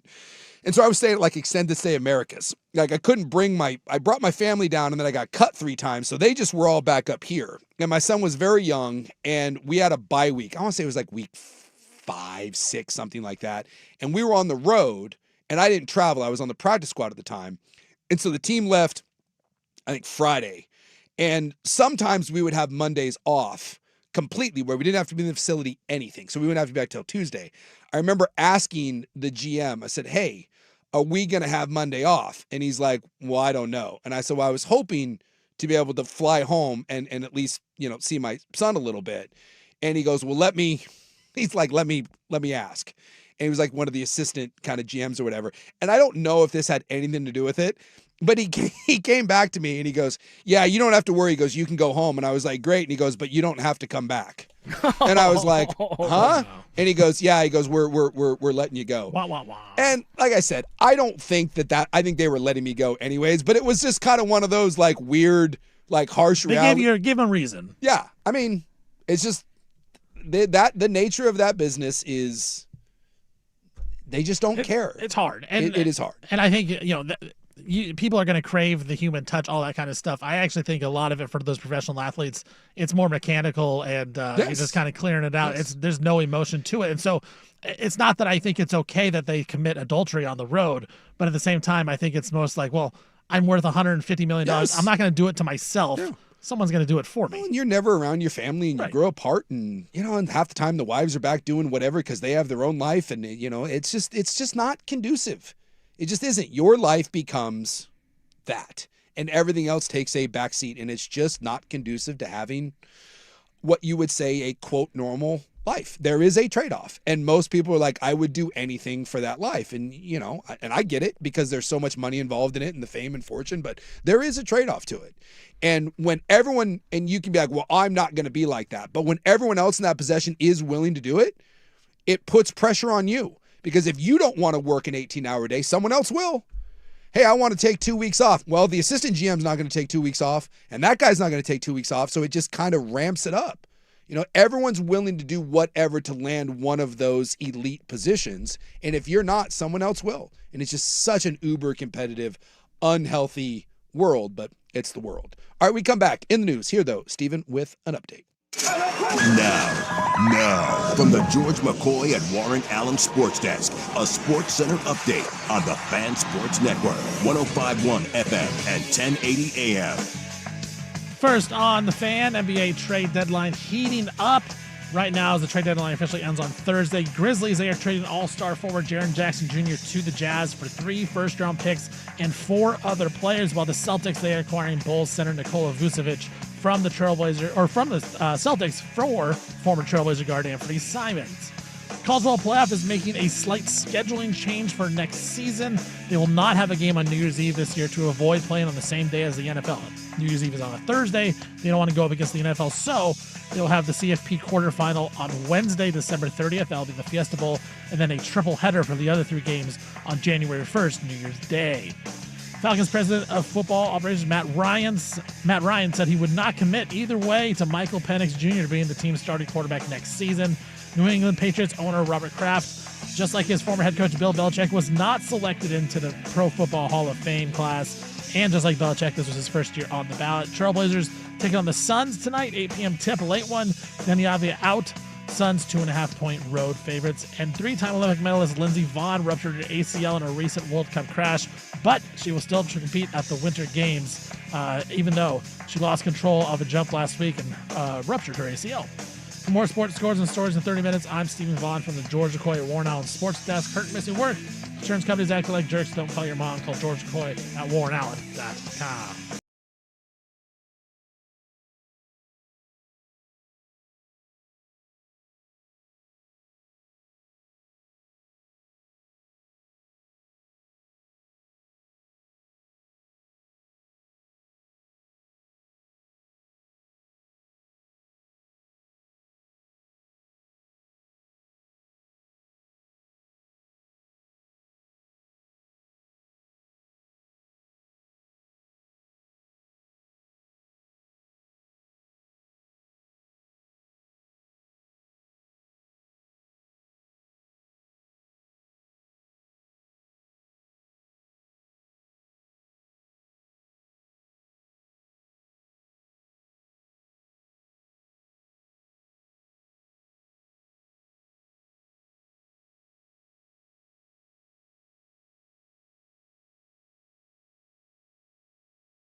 Run a little behind here, so let's get right into it. It is February 3rd in the year of our Lord 2026. It's time for In the News. I'm your Noted News contributor, sitting in for your Noted News man. Should be back on Thursday. It is National Take a Cruise Day, and I say no. I've never been on a cruise, and I don't really see the need to take a cruise. Every video I've seen of a cruise, just none of that sounds appealing to me. Bottomless drinks and crappy crab legs stuffed in with like 1,000 other people. Nah, I'm good. I'm all right. It is also National Carrot Cake Day. Now that I can get on board. Carrot cake, top 3 dessert for me. Really? Love a good carrot You kind of are a weird dessert guy. Yeah. Because don't you like some sort of pudding or something that's one A of your little nanner favorites? pudding? I Or are you thought talking had about bread pudding? Bread pudding. Bread pudding. You like bread pudding and carrot cake. Shout out to the Horse Brass, one of the finest bread puddings you will ever have. If you ever find yourself down in Las Vegas, go to Gordon Ramsay's place. Best bread pudding I've ever had. See, you've said this before. It's so good. I'm not in on bread pudding and carrot cake. That's not how I roll. My buddy that gave me this Portland Police hat, Officer 1 David McGuffey, his wife makes one of the finest carrot cakes you will ever have. It's just a good cake. Now, bad carrot cake is bush league, but a good carrot cake, shout out to the McGuffies. Oh. Bread pudding kind of freaks me out, but Does I'm it? with you. Carrot cake, when done right, is actually really good. I'm telling you, go to the Horse Brass. Great little Irish, or not Irish, but English pub. Play some darts. Order yourself a frosty Guinness and get yourself their bread pudding. You will thank me. Also, a very nice chicken pot pie as well. I love do good- like the occasional chicken pot pie. Like twice a year, a chicken pot pie hits home. Now, I will say the Horse Brass pot pie, it's so dense, it's like 9 pounds. It's like a meteor. I've never actually finished the damn thing. Is it like a Costco pot pie? It's just, I think there's some sort of weird element that is added to it. It's girthy. Okay. It's a substantial pot pie. Thick. It's thick. Split it with another person. So go split it, you and the wife, get the pot pie, some Guinness, and order the bread pudding. That might be the sloppiest share a meal in the world. You just said share a pot pie, Share which a is pot like pie. sharing soup. Have a Guinness, and then get bread pudding. No, It's just all. their pot pie is not Sloppy. soupy. It's Yeah, that Sounds- sounds a it sounds sloppy sloppy. meal. it's not soupy. It's dense. I'm telling you. It's like a black hole. You cut into that pot pie, it's just never ending. It's But just bread pudding is. I would wet. imagine a black hole comes from the after effects of having Guinness bread pudding. You gotta have a and a Guinness, pot pie and a 9-pound pot pie. if you go to an English pub, you can't not order a Guinness. It's what you do. It's also National Women's Physician Day, so shout out to all you lady doctors out there. My daughter is planning on being a doctor. Finally, one of my kids not disappointing me. So, to all you ladies out there, STEM majors, shout out to you. She drained my ear. If you're wondering, like people keep asking I don't have gauges in my ear. I had to drain my ear last night. I had to drain my cauliflower ear, so I have magnets in it. A couple people on YouTube and the text program are like, "What the hell's in your ear?" It's just magnets. You have to compress it. And if you maybe it didn't translate to yesterday's show. Yeah. Yesterday. Yesterday. It looked horrible in person yesterday. Something needed to be done. The magnets are an upgrade, and the reason for the magnets is the compression, so it doesn't refill. Yeah, if So you people drain know. if you drain a cauliflower ear and then you just leave it, it just fills right back up like the next day. So, and I'm not sure if you're supposed to drain them by yourself, but it's eventually you just get tired of having to go into a place, so you just drain it yourself. Stick a needle in there, you get all the crap out, and then you just put some magnets on each side, and it just it's. Did you YouTube magnets on both sides, or is this a souk remedy? No, it's just kind of one of those things like you kind of hear from Other people. You hear from other people. And where do you buy cauliflower ear magnets? Harbor Freight. There we go. All right. So, if you need to drain your cauliflower ear and you don't want it to refill, Get your medical supplies at Harbor Freight. If you look up, because they sell ear magnets on like Amazon, and they were like $40 or $50, and I was like, why? It's like they're just magnets. That's all they were, and I was like, why would I spend $40 on ear magnets? Harbor Freight, it's like $5. So you wipe them down with alcohol a little bit, and then you stick them on. You stick them on there. I don't know. might not be medically safe, but Souk hasn't died yet. Like 3 or 4 times a year, if you're out there getting into some stuff, your ears will cauliflower up a little bit. And you have 2 choices. You have 3. let him go and get the really gross cauliflower ear, which the BTJ is not willing to. Like, my ears aren't perfect, but they're not like deformed. Some of my coaches have really, really bad ears. So you let it go. You go to a place. You have to go to an ENT, and then they like drain it, and they cut it, and then they stitch it, and that's a whole thing. Or you just do it yourself. So if you've ever wondered, can you drain your own ears? Yes. All you need is a needle, some sterile alcohol wipes, and then throw some magnets on there, and you're good to go. So You should make a YouTube video of that. Probably get a bunch of views. yeah, you know, It would. There's probably already some it's of pretty those, gross. right? Like, because it's I not. think it's also quite nasty. yeah, the stuff that you pull out, I it's don't want to see it. it's not. It's pretty. It's kind of. It's just bad. But if You Dr. know. Pimple Popper is a thing, Yeah. I actually enjoy Dr. that show. Ear Drano Yeah. might be your daughter's niche. She might have found her way to She become loved a it. famous doctor. Like, she's a pre-med at Portland State, and I was doing it because my gal won't do it. She's too grossed out by it. So I just do it myself. And my daughter was like, "Can I do that?" I was That's like, how you know that she has passion for it, man. She's like, "Can I?" I was like, "Yeah." That's how you know she's Sook's daughter.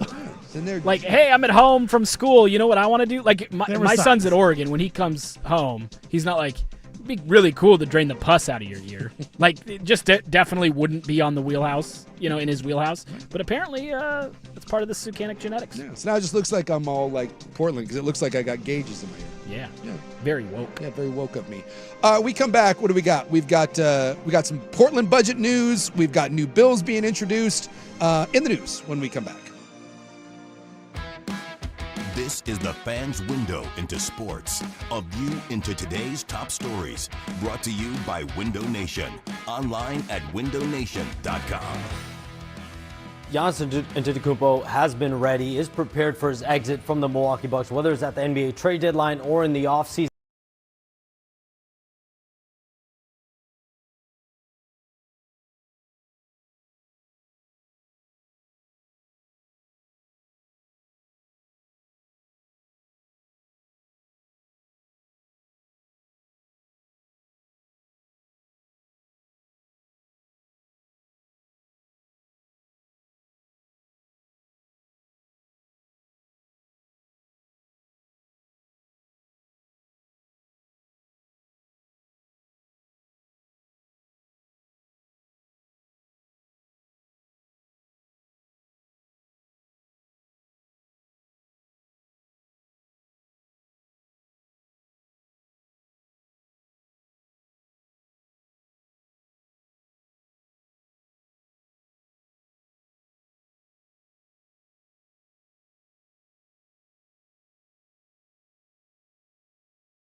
did see two stories to me that go hand in hand.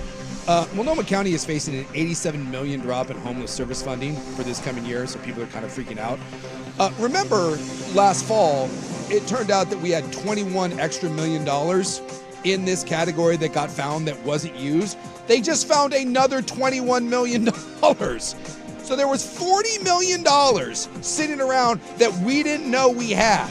And now they're telling me that, oh no, what are we gonna do with $87 million? Just do some more accounting and apparently you'll find the money. Like it's so frustrating when you read about these sorts of stories because they're constantly telling us, we don't have money, and then it's just so misused, or it turns out we have, how do you lose $42 million? And it's not just, only it's that, insane. but a problem that's that highly publicized. Right. The homeless crisis in Portland has been a massive deal. Yes. To lose $21 million twice seems like not the most efficient government. No. And then this one, I wanted to point out, and it's kind of a controversial thing across, it's just kind of what our country is talking about right now.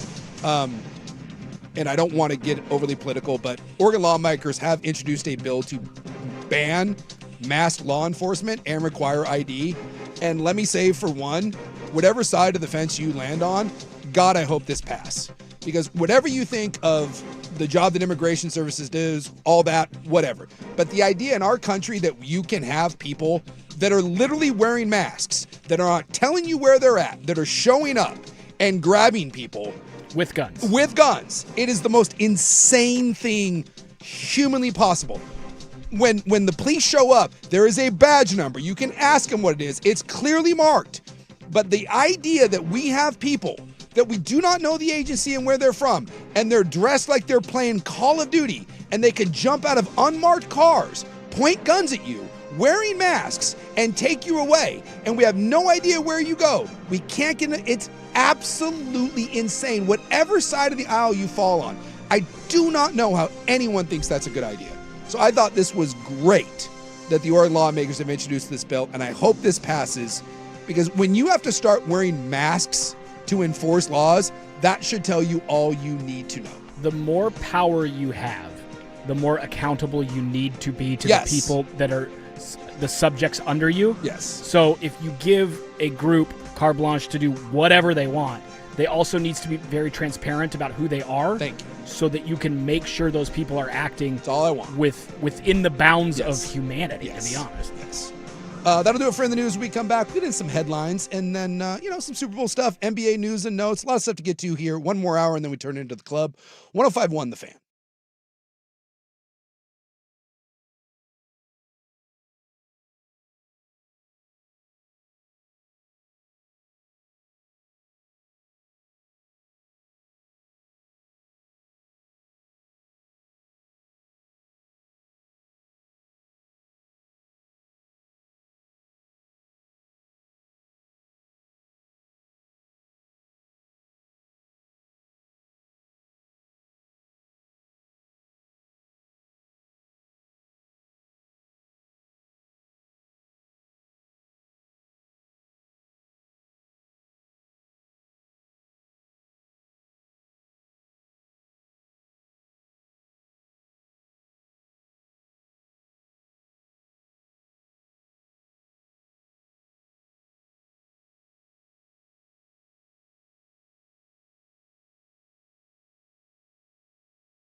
Now, from the George McCoy and Warren Allen Sports Desk, a Sports Center update on the Fan Sports Network, 105.1 FM and 1080 AM.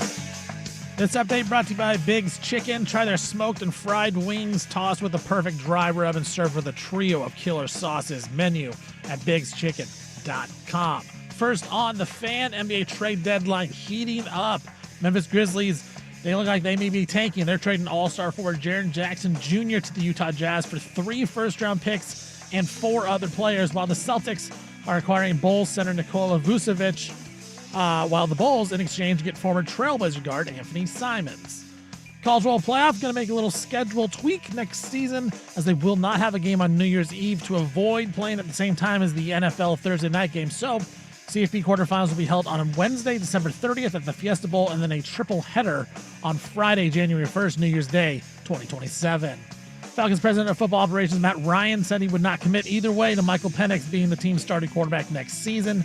New England Patriots owner Robert Kraft, just like his former head coach Bill Belichick, was not selected for entry into this year's Pro Football Hall of Fame. This was Kraft's first year on the ballot.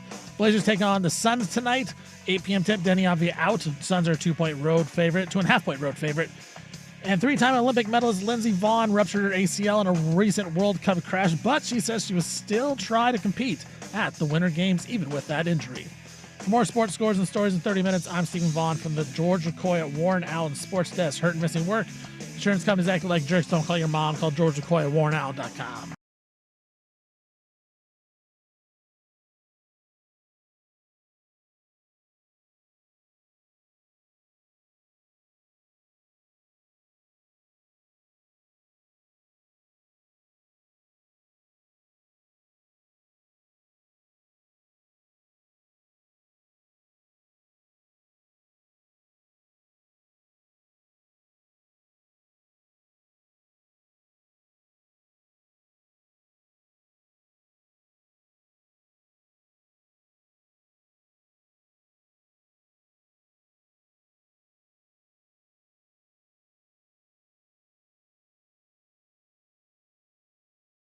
The Fan.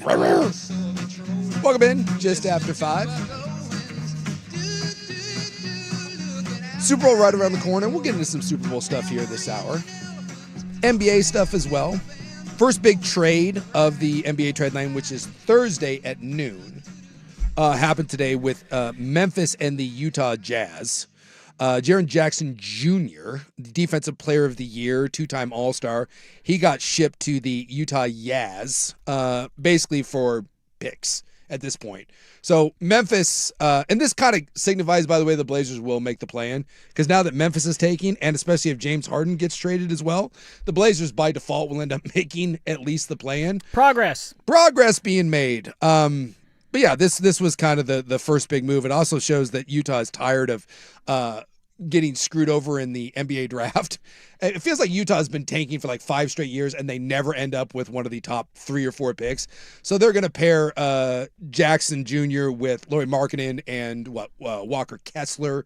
So I guess this is kind of the first signification that they're going all in. That was the first big one to fall. It sounds like James Harden could be moved to Cleveland any day. They're saying that is basically one of those things that is the next one that probably falls. He's minus 425 to play his next minute for the Cavs, and is plus 450 to play his next minute for the Clippers. And there are other teams worse than that in terms of odds, but that tells you that they think it's essentially a foregone conclusion. Yeah, I guess Draymond Green could be involved in any of the talks. Supposedly, the Warriors are dangling him as some sort of package to try to get Giannis. And then, of course, here as it relates locally, the Giannis thing, Sam Quinn actually from CBS had it where he said that if there is a deal to be made for Giannis in the next 48 hours, the package on the table that is the best is the Portland Trailblazers. And that if Giannis wants out immediately, it will probably be Portland. And if not, then this would probably extend into the offseason.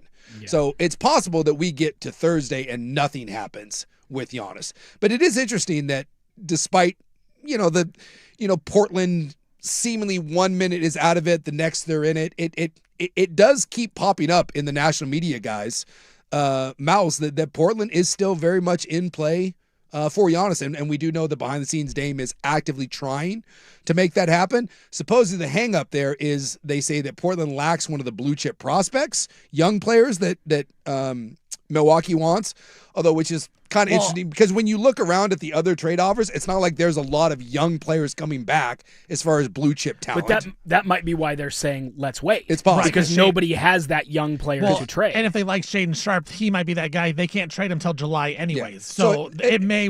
If you're looking for that blue chip right now that could be tradable, it would either be Scoot or it'd be Klingon, and I'm not certain either one of those. I would assume any deal involving Giannis would be Shaden Sharp. Sharp can't be traded right now, so this again may be something at least with Portland that gets kicked down the road. I can't, and then the other one too is supposedly Giannis doesn't want to come to Portland, which makes sense. That makes sense, and that gets into a whole other thing is that if you do bring Giannis in, you basically have him for 2 years, and then does Giannis want to resign here? So basically, no one I think is going to trade for Giannis without the understanding that he is willing to sign an extension. So I think that's kind of where we're at right now in the Giannis Portland saga. But it's kind of fun that you're at least involved in these conversations. But the Sharp thing, I think, is the one that may end up being a real stickler. I almost think if Giannis survives the trade deadline, the Blazer fans should be excited because that does open it up so Sharp can be traded. You will know maybe some of the draft picks that you have coming up, what number it is, who you like in the draft. I actually think that might be helpful if he actually survives, if you really want Giannis in Portland. The biggest carrot they have to dangle is Milwaukee's picks back. Yeah. And it's 2 pick swaps and a first. And if you're trying to rebuild, and it's just impossible to rebuild if 3 of the next 4 years someone else owns your pick if it's unprotected. There's just no value to bottoming out except for free agents, and Milwaukee's right there with Portland as city that NBA players don't necessarily want to go to in free agency. So if they really want to rebuild, can they get a young piece from Portland and just their picks back to have an authentic, if we bottom out, here's how we reset? And I think that's the biggest asset. And really, if you look at it, whether it's Scoot or Shaden or whoever, I don't think that matters a ton. I don't think the gap in terms of value between Shaden Sharp and Scoot and those guys is that significant when we're talking Giannis. Well, the big piece is the 3 picks. And remember, too, that Giannis is going to be out for at least another month. It's not like bringing Giannis in on this current squad really makes a difference. Yeah, look, Dame's out for the year. This year is a lost year for Portland anyways. So whether you got Giannis now, whether you got him in the offseason, I personally think that there's really no difference in that. And something tells me, kind of reading the tea leaves, there's a good chance that Giannis is not moved. He sits out most of the year with, he's not rushing back to play for Cleveland. You sit this thing out, you wait until the offseason, then you see kind of where the pieces lie, and Giannis gets moved in the offseason. In general, and I know, we like to put lipstick on a pig here in Portland, this is a disastrous season for the Blazers. Absolutely. An absolute disaster. Yes, you don't have the shooting to surround Scoot, who hasn't played at all, which you got to figure out. By the way, he's out for tonight. But it sounds, and so is Denny, by the way. But he was at least doubtful going into the game, so he was on the injury report of positivity. It sounds like this week they got 2 more at the end of the week. It sounds like Scoot is going to play in one of those 2 games, but he and Denny are both out tonight against Phoenix, so take that for what it's worth. But you haven't gotten any growth from Scoot. No. Denny becoming an all-star is a nice thing. There's no doubt. But other than that, you don't feel any more comfortable about where Sharp hasn't taken a big step forward. Klingon, I guess. I would say Klingon's proven he can be a rotational player on a good team. He can play in the NBA. Yes. He's exactly what you thought he would be. Yes. That's why you took him. He had a low ceiling but a really high floor who can be at worst an overqualified backup center and at best a defensive-minded center who can also kind of facilitate some things past. That draft was horrible. I talked to one of my scout friends when I worked with the Blazers, and he said he liked Klingon at number 1 because he at least knows you're going to get a good defensive player in the draft out of something. So he's exactly, like you said, Nemec, it's exactly what you thought he'd be. A good defensive center, may not turn into anything special, but can play on this level. And Tumani hasn't really taken that next step. It's been an uneven year for him. He kind of exploded onto the scene last year as this defensive force, and he's been fine. His defense has actually been not as good this year. It's taken a step back, and so we haven't seen maybe the growth you were hoping there, because there were some people who were like, dude, if this guy could shoot the ball a little better, he becomes one of the best 3-and-D guys. That really hasn't happened. Scoot's been a bit of a wash. Oh, by the way, your head coach is arrested. And we were told that this was win now. Remember the start of the year, Chauncey was like, hey, this is a playoff team, not a play-in team. And it just kind of feels now that it's just another year of kicking it down the road. And they made the trade for Drew Holiday. That wasn't a win later move. No, that was a win now move. And he's missed a bunch of time. He's missed time. And by the way, he's sitting out for personal reasons. Does that also mean that over the next 48 hours, whether that's Giannis or not, is Drew Holiday on his way out? Right. Because the Blazers do have to clear room because CD and Caleb Love both have to get permanent spots. Mm-hmm. And they don't have roster spots for those guys right now. So I personally think the fact that Drew Holiday is now missing his second game due to personal reasons, Drew Holiday is not going to be here, I would think, over the next 48 hours. He's getting traded. Almost for sure. His contract is long and it's a lot, but he can still play. And that's the thing is you hope some contender says, look, let's add a guy like this to really go for it this season. And I think you guys are right. I think Portland's trying to deal him, and that's why he has been sitting out. So it's the fallback plan for this falling apart, by the way, and I hate that Portland buys into this.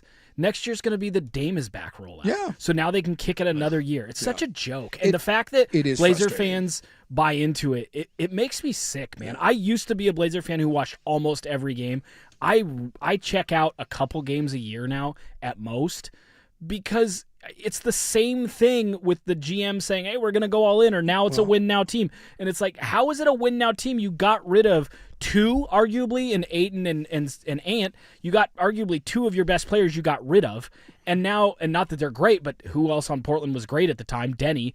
And now you're going to be better? How do you figure I would argue it was works? addition by subtraction with those guys. Yeah. But I'll say this, because I'm with you. The whole Dame thing kind of threw me off. I did not like it. I didn't want to bring back the old girlfriend. It didn't work when he was here and he was at his peak. It's not going to work when he's come off an Achilles and was already on the downslide. But I have talked to people, I've heard from people that said Dame has an understanding that when he comes back, this is not his team. And so that is the one hope I'm still holding on to, that he can turn into maybe the guy that runs around and shoots threes and doesn't want the ball all the time. We'll see. I don't necessarily trust that because the mentality of a professional athlete is not to change when you're 36 years old. Yeah. But we'll see what happens. Well, I got caught up. We do have breaking news. Yeah, we do. So it is officially, Shams just reported just a few minutes ago. We said it could happen at any moment. James Harden is officially a Cleveland Cavalier. Cha-ching, I bet on it. So James Harden to the Cleveland Cavaliers. So Darius Garland and a second-round pick. So there you go. Garland. So this is clearly Harden wanted out of L.A. and Cleveland sees an opening in the East to win now move. Right? You're getting, how old is Darius Garland? Harden's like 36. Garland's probably 26, 27, I'd guess. Garland is 26, and he turned 26 January 26th. So you got he's a young 26. You got 10 years He's younger. Had some injury problems though, and yeah.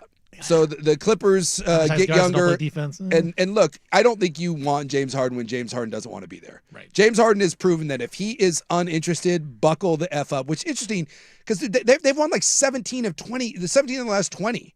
And it feels like they were kind of making a move what we thought was going to be the Clippers at the start of the year. When they had that dreadful start, they've kind of now living up to those expectations. But when James Harden doesn't want to be there, James Harden ain't going to be there. So there's your second big domino to fall. So Harden to the Cleveland. We had the Jaren Jackson going to Utah, and now we're all sitting around waiting on Giannis. Because I haven't heard, and you'll see some smallers. Jay Ivey got dealt today out of Detroit and whatever. You've seen some small pieces, but the only other big name that you hear being kicked around, well, I guess Memphis is shopping Ja Morant, but no one wants him. Right.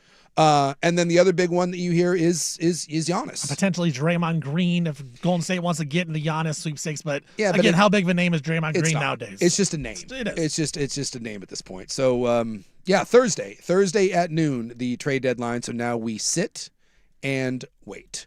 When we come back, let's get into some NFL. Media Days going on right now as we get ready for this little game called the Super Bowl. 105.1, The Fan.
Well, we're less than a week away from the Super Bowl. We had Media Day yesterday. I was kind of pouring through different stories and notes. I guess Media Day was kind of weird. I guess this year in the Super Bowl's in San Francisco, so a lot of the events are based in San Francisco, but then obviously the actual game is in Santa Clara, and then Media Day was in San Jose. So a lot of people are unhappy that no matter where you're going, you basically have a 2-hour commute in traffic to get to any of these different places. So a lot of the media members are none too happy with having to deal with this, because the players and the teams and all that, they get police escorts everywhere they go.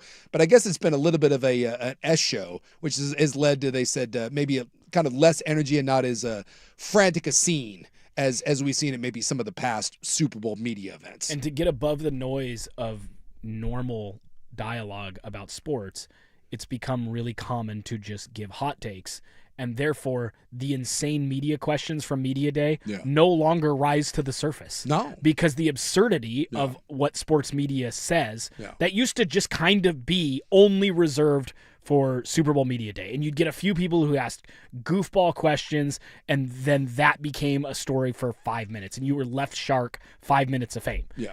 Now, that's the status quo on ESPN, is give your crazy hot take every show, scream at each other. And so now the Media Day questions aren't even a blip. Did you see anything that mattered in any real way? Dave Damashek asked Mike Vrabel if the Super Bowl was a must-win game, and that was stupid and goofy and whatever. Sure. But that's it. We didn't see multiple funny questions. It wasn't a bit on a late-night show. No. It just hasn't been it's not a story. It's a non-factor. No, this game in general has been a little weird because of storylines.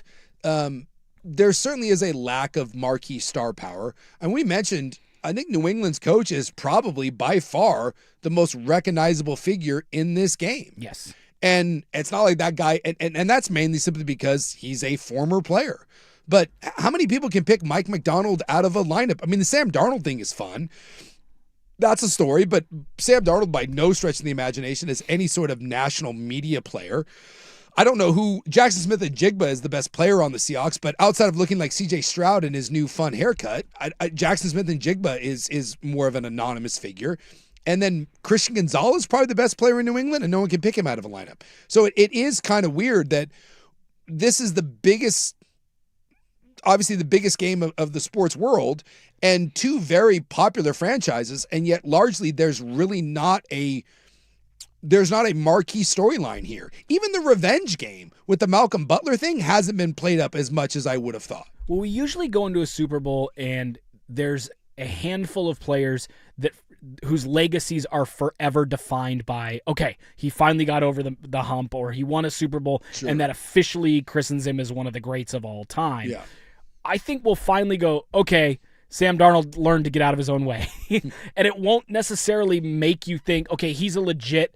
If they win the Super Bowl, it won't change the fact that I don't think Sam Darnold's really like a top 7 quarterback in the league. It's a great story, but it doesn't change any sort of legacy. And Drake May's playoffs have been so bad that it's now kind of silly to me to say, well, his MVP candidate run is not a byproduct of having one of the easiest schedules in the history of any playoff team. They won one game against a team that finished above 500. Now that they've played good teams in the playoffs, and albeit it's the Texans and Broncos who have two of the best 3 defenses in the league, he's been absolutely abhorrent. He's been terrible. And it doesn't get easier with the Seahawks, who, by all accounts, in most of the statistical categories you look at, are better than both the Texans and Broncos. So it's a really alarming Super Bowl in that way. And the one thing that I was kind of excited about for just a smidgen of time, and you touched on it, Jackson Smith and Jigba, probably the best player for the Seahawks. Christian Gonzalez, probably the best player for the Patriots. Unfortunately, they moved Jackson Smith and Jigba around enough that Christian Gonzalez will probably only cover him on around 40% of snaps. I found something interesting today. Jackson Smith and Jigba led the league as an outside receiver this year in receiving yards that purely came from the outside. Last year, he led the league from the slot. So he's comfortable either place. He's also the first receiver ever to go back-to-back whether it's inside, outside, or outside in, to lead the league in those two spots. And he led the so they'll keep him away from Christian And he Gonzalez. led the league in usage rate. He's responsible for more of the Seahawks offense than any one player. And that's usually like a Christian McCaffrey thing. But Jackson Smith and Jigba is the Seattle offense. So there's no way that they're just going to let Christian Gonzalez follow him. Right. They will move him around. Have they to have move to. him. They have to move him around because he is such a huge part of that offense. This does feel like a Super Bowl, though, because I think we all think, and there's no value to be gained on, I think the Seahawks will win, right? Yeah. But I do think there's a world where you can build a parlay that is something along the lines like Smith and Jigba's going to get his 40 to 50 yards unless he gets hurt. Yeah. I think Kenneth Walker is going to probably get a rushing touchdown. I think based on the way Drake May's played in the playoffs and the fact that he's going to have to force some things because they're going to be behind, he throws a pick. So you start looking at like Drake May throws a pick, Kenneth Walker scores, Smith and Jigba gets 40 yards, and the Seahawks win. You can get kind of plus 400, plus 500 in that range with that. And I do think that's probably the way to play the Super Bowl is if you're going to bet, and I don't necessarily condone betting, but if you're going to bet narrative this year, because just taking the Seahawks or just taking the Pats is still like, if you take the Pats, the only way the Patriots can really win is one, and it's not worth betting, is like that fluky defensive game where Christian Gonzalez has 3 picks or something. Sam or Darnold craps the bed. If Drake May plays great. So parlay Patriots winning with Drake May as MVP. Like there's certain obvious narratives I think in the betting world that I would play if I was going to pick the Seahawks and I was going to pick the Patriots, and then I'd kind of let it play out that way. Yeah, I actually saw a couple fun little, like you can get into some of the analytics stuff. I think is kind of fun. Like a lot of people think Kenneth Walker, right? Like obviously no Charbonnet now with the injury. I saw a thing where Kenneth Walker actually the defenses that cause him problems are defenses that run light boxes. Mm-hmm. Like Kenneth Walker actually does better against heavy boxes for defenses. But when you play a light box against Kenneth Walker, he's really struggled. What does New England do? They play light boxes. And they've been number one in the NFL in just the playoffs in run defense.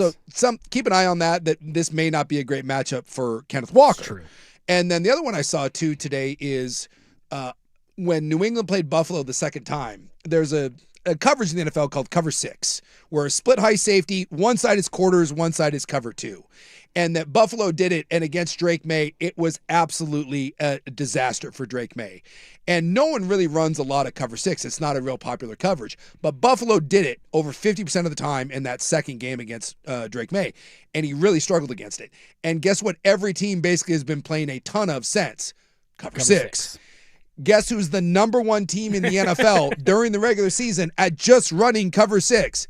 The Seattle Seahawks. That I know from watching the Niners so much. Yep. Just a problem. Yeah, it's kind of one of those like interesting little statistical things that you can throw out there of I do enjoy when you get into these sorts of games where there isn't a lot of marquee storylines. You can kind of get into the weeds here and try to look at some of the individual matchups and see, that there may be an advantage here.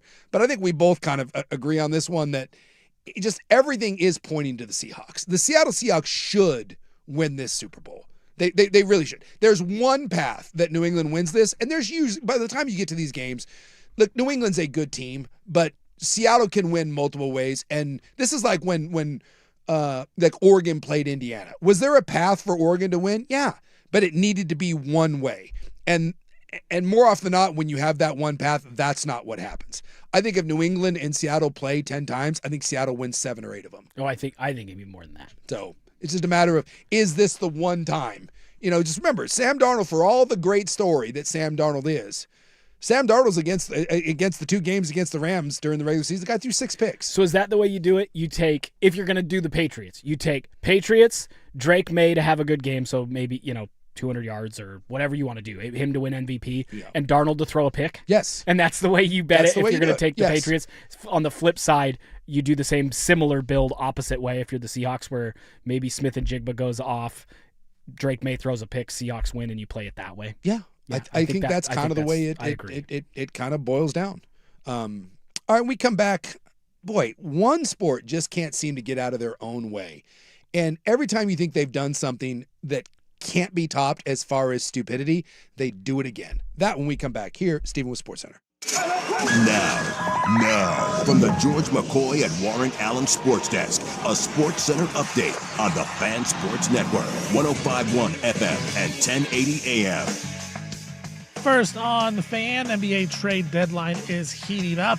Earlier today, the Memphis Grizzlies traded all-star forward Jaren Jackson Jr. to the Utah Jazz for 3 first-round picks and 4 players. And then this just in, about 25 minutes ago, the Clippers are trading James Harden to the Cavaliers for Darius Garland and a 2026 second-round pick. Earlier today, also, the Celtics, they acquired Bulls center Nikola Vucevic from the Boston Celtics for former Trailblazer guard Anthony Simons. College football playoff, they will make a scheduling tweak coming up next season. They will not play a game on New Year's Eve to avoid playing the same time as the NFL. New Year's Eve falls on a Thursday. The NFL will have the Thursday night game. So instead, CFP quarterfinals will be held on Wednesday, December 30th. That'll be one game. That'll be the Fiesta Bowl. And then they will have a triple header on Friday, January 1st of New Year's Day. Falcons president of football operations, Matt Ryan, would not commit either way to quarterback Michael Penix being the team's starting quarterback going forward. New England Patriots owner Robert Kraft, just like his former head coach Bill Belichick, was not selected for entry into this year's Pro Football Hall of Fame class. And just like Belichick, this was Kraft's first year on the ballot. Trailblazers taking on the Suns tonight, late night tip, 8 p.m. Denny Avdia out. Suns 2.5-point road favorites. And 3-time Olympic medalist Lindsey Vonn, who ruptured her ACL in a recent World Cup crash, will still try to compete at the Winter Games. For more sports scores and stories in 30 minutes, I'm Stephen Vaughn from the George McCoy at Warren Allen Sports Desk. Hurt and missing work. Insurance companies acting like jerks. Don't call your mom. Call George McCoy at WarrenAllen.com.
The Pro Bowl's on right now, by the way, in case anyone cared, and they don't. You know how we know the Pro Bowl no longer matters? It's on right now. It's on right now. I'm not kidding, because they were showing a bunch of girls flag football, And Nemec got all pissy because I was making fun of flag football. That's not what happened, but And that's apparently great. he's a big flag football guy. Yep.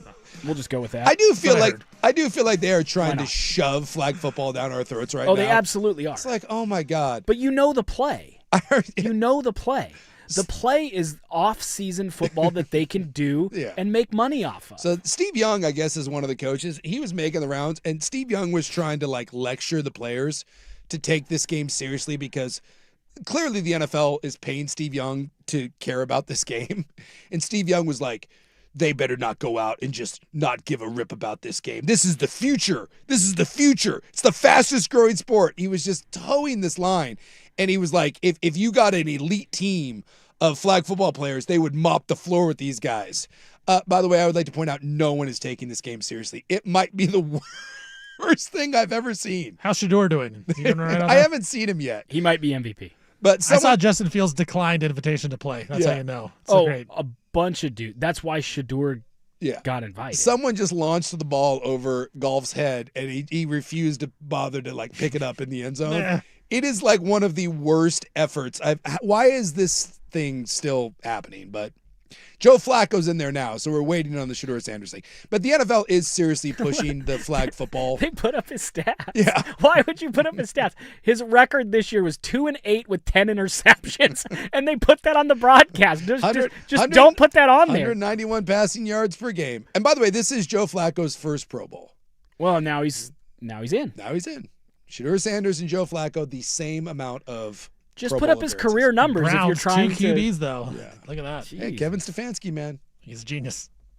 It's really something seeing the effort or lack thereof that these players, especially with Steve Young, just chastising them to please take this game seriously. God, someone put it out of their misery. I mentioned one sport that just cannot get out of its own way, and that's college football. College football has no sense of itself top to bottom, none whatsoever. And it turns out that the college football playoff is going to stay exactly the same because no one can agree on how to expand. So at least for 2026 into 2027, it stays the same.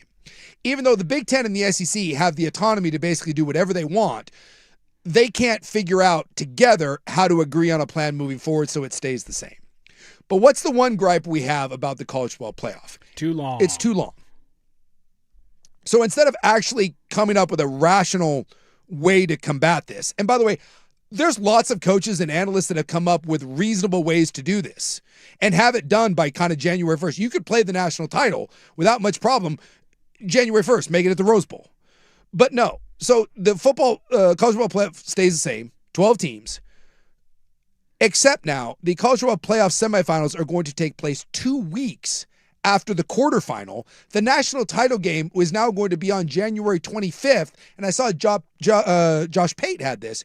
Do you realize what the halfway point is between the start of the college football season, which is late August, and the national title game? The midway point of the college football season is November 14th. Oh, That is the halfway point of the college football season. how long is the playoffs? It starts in December and it ends January 25th. It's actually going to be 38 days. 38 from days. the first round, not from the end of the regular season. From the first round until the national title game is 38 days. It's kind of unbelievable that they. Oh no. Yeah, Saturday, November 14th. That's week 11. Marks the mathematical halfway point between week 1. So they're not counting, I guess, week 0 because you have that weird week where 4 teams play. But week 1, when everyone starts, which will either be the last week in August or the first week in September. Yeah, mathematically, the halfway point is November 14th. How college football continues to screw this up and yet continue to grow that's a testament to how great the people's passion is, because there is no league, with the exception of maybe the WNBA currently, that's trying to screw up their business model more than college football, and yet nothing seems to derail it. It might be that football is just so big, nothing can derail it. How they don't understand the season should end January 1st at the Rose Bowl is insane to me. I know it would cause a little bit of problems. You might have to start the season a little earlier, but that's the site that college football wants, is the Rose Bowl. as the national championship. They need to figure that out because 38 days, as you said, is way too much, and you lose interest. I will say, they did get it a little bit right by moving the dates up and not going against the NFL on a Thursday. They're moving up a college football playoff game to a Wednesday because you're going to get crushed by the NFL. But just end it on the first, man. Everyone will be happy.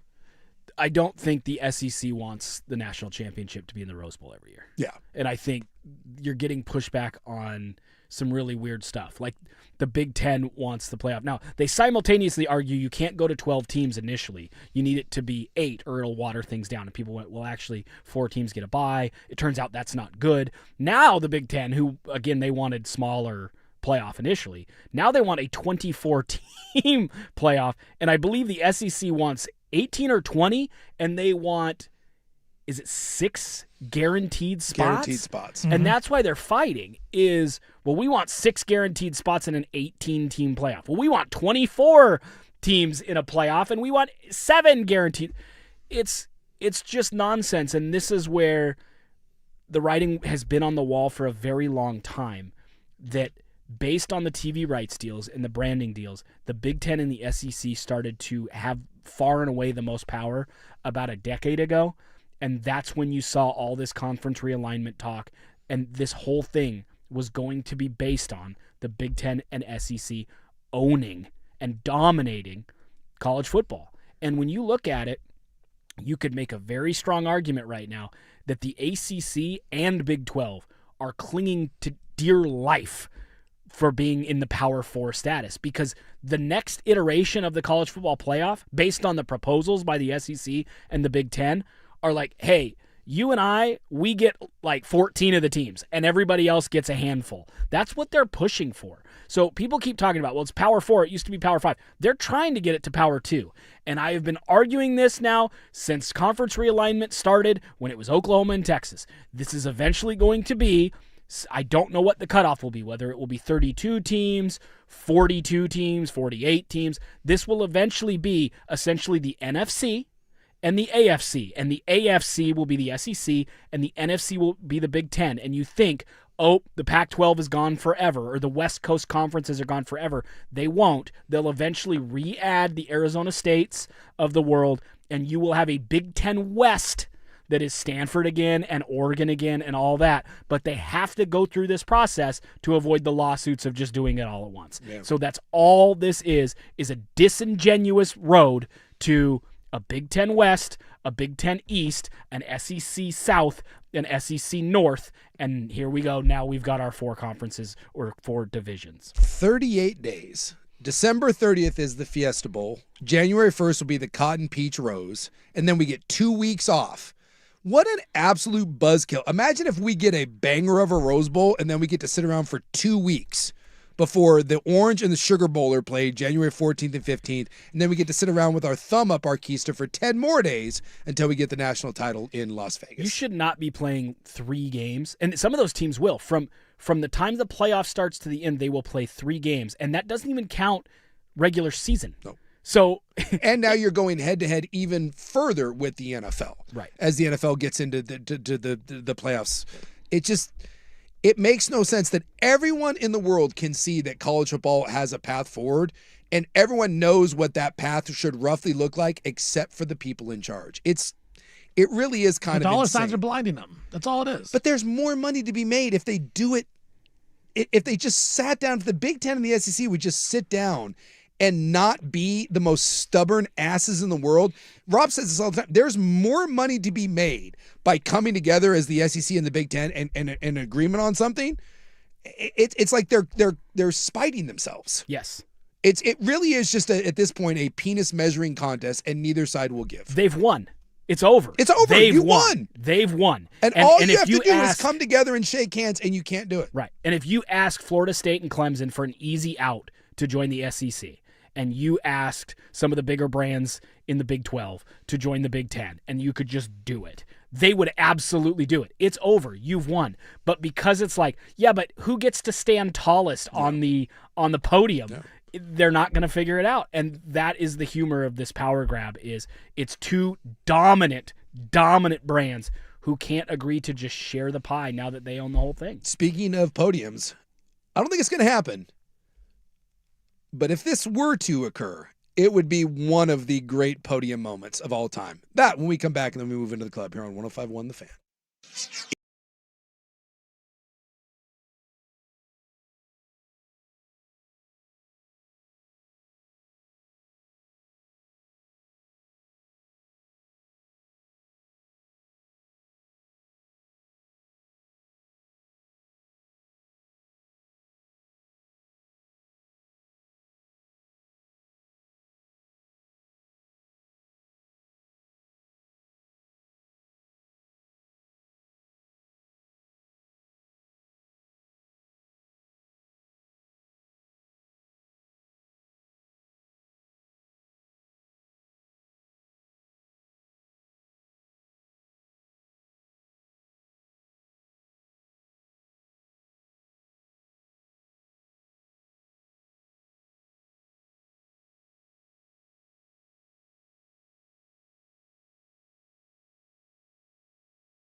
a lot of the Olympic coverage. Because the only reason anyone pays attention to the Olympics is because some corporate like Coca-Cola decides that, Chloe Kim is going to be the next star. Yeah, Apollo Anton Ono was a thing like 4 months before the Olympics. I've yet to see anyone really pushed. In fact, it kind of shocked me. I didn't realize the Olympics were this week until I saw the Lindsey Vonn crash news. Mm-hmm. So Lindsey Vonn was in Switzerland and she was doing her last kind of gear up for the Olympics and she crashed last week. We talked about it and she had to get helicoptered out of there, but they were like, it's probably precaution. And she didn't seem like she was in that bad a shape. Well, it turns out Lindsey Vonn did indeed tear her ACL. Yeah. And I was like, oh crap, because she's making a comeback. She's like 40, 41. And Lindsey Vonn was probably the most well-known U.S. athlete going into the Olympics. So she tears the ACL. It turns out that Lindsey Vonn is going to try to ski in the Olympics anyways. Sure. At like the age of 40 on a torn ACL, she said she's wearing a brace. She said she skied already, and she's going to give this thing a whirl. Now, I got to believe that that's not going to end well. There's one thing about like, hey, I'm going to go out and I'm going to give this a whirl. I'm sure she'll take some Toradol. They'll wrap a big brace around it. I can't imagine Lindsey Vonn wins an Olympic medal on a comeback at that age on a torn ACL. But if she does, buckle the F up because that thing will be billed as the greatest Olympic story of all time. In an era right now where we need stars, and right now in these Winter Olympics, I don't see a lot of U.S. figures being pushed, and we don't care about international people over here. We're America. If Lindsey Vonn were to somehow get on the medal stand at that age on a torn ACL, get ready for she will be everywhere. She will be the biggest thing in corporate media. Step aside, Kurt Signetti. Oh, absolutely. Well, it is weird because, that's like, does anyone watch the Olympics anymore for anything other than, again, like kind of those individual storylines? Like, the Olympics just aren't, especially the Winter Olympics, because we don't do a lot of winter sports. Summer Olympics, I get it. Like, those are because you got like figure skating and those tend to get pushed, and swimming. Like, when's the last time we had a Winter Olympics athlete that was like U.S. hockey? That could be a thing. When we had like the four nations, U.S. and Canada, that I could see that being a thing. Like if we won gold in the hockey competition. But does anyone outside of Lindsey Vonn and the U.S. hockey team, and no one can name a U.S. hockey player other than it's just U.S. hockey, do we know is there either one of you can name me a winter athlete getting ready to compete this week? I just looked it up. So no, the answer for me was no. But I have now seen some of I looked up like top prospects to watch because they haven't been put in our face like they normally are. It does seem like there's normally a ramp up that lasts multiple months where you start to learn like, hey, this 14-year-old snowboarding prodigy is hoping for bronze, but could after that win 3 straight golds when they turn 20, 24, and 28. And I haven't even seen a single one of those stories. Yeah, someone's saying, do you think the companies aren't touching him because the patriotism right now is a little wonky? Have we gotten so political now that we can't really do the whole USA thing? Have we reached that? I don't know if we're there, but it's close.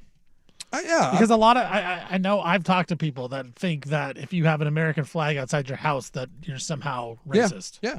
The American flag has definitely become a polarized thing. Right. Be it like you see the car, when you see the truck driving around with the big American flag hanging off the back of it. Yeah, that means something. It has a connotation to it. And I don't know if the American flag hanging off your house means something, but I guess I hadn't thought about that. But that is an interesting point. I wonder if that it's a really crappy movie, but it's called Civil War. It came out 2-3 years ago. It's Kristen Dunst was in it. It's a bad movie. It's a total hunk of crap. But there is a really disturbing scene in there where kind of the U.S. has fallen into civil war, and it's kind of based on what would happen if these real events, like it's our political landscape. It's a modern day civil war. And one of the guys is holding some journalists at gunpoint, and he's a member of a army. And he asks them they say, we're American. He says, what kind of American are you? It does feel a little bit like that. We're there. If you win, we're in that place. We're in that place. So if you win a gold medal, what kind of American are you? The Grammys had this, right? When I watched the Grammys that weekend, like Jelly Roll versus Bad Bunny, both Americans. it was definitely a what kind of American are you? And I'll be interested to see how the Olympics play out, because Olympics are the definition of wrap yourself in the flag. You're doing it for your country, it's patriotism, all that, and yet that certainly feels more delicate than ever right now. I think we are going to get an athlete refuse the American flag or put it down, like fold it and set it down. I think we're going to get something like that. Yeah. It does. It's sad, but it does mean that when someone is flying a flag, whether it's their car, their truck, the vehicle itself doesn't matter. When you see someone flying a big American flag from their car, that means something that I think it's polarizing whether or not it's a positive thing. Yeah. And that's unfortunate that we're in that place as a country. The sad part is usually sports is the one thing that brings everybody together. Yes. Like, doesn't matter what you are, what race you are, what side you're on.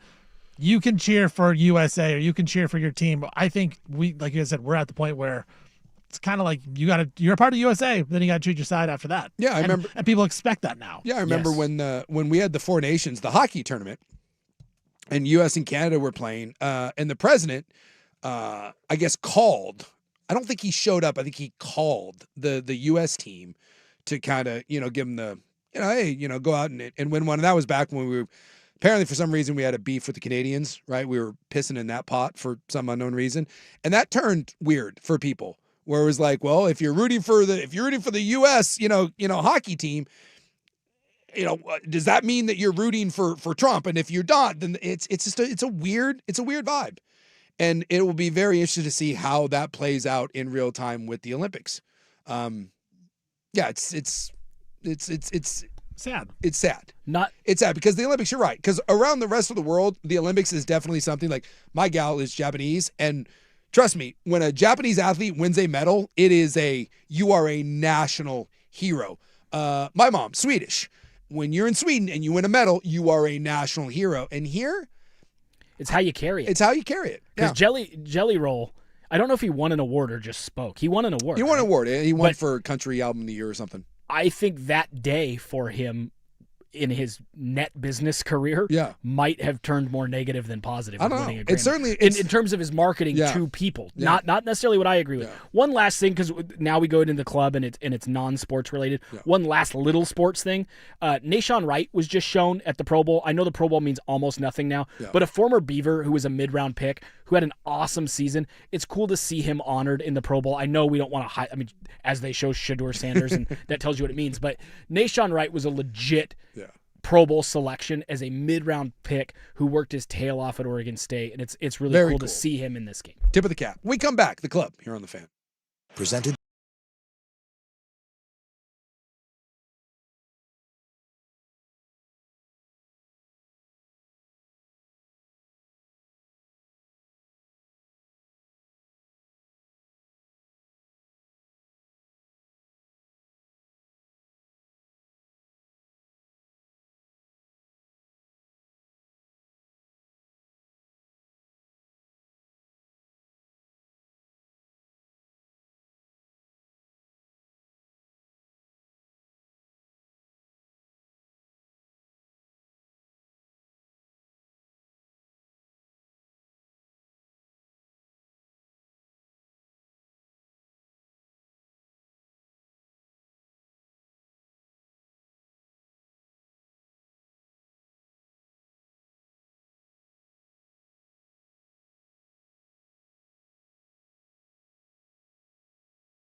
Now, from the George McCoy and Warren Allen Sports Desk, a Sports Center update on the Fan Sports Network, 105.1 FM and 1080 AM.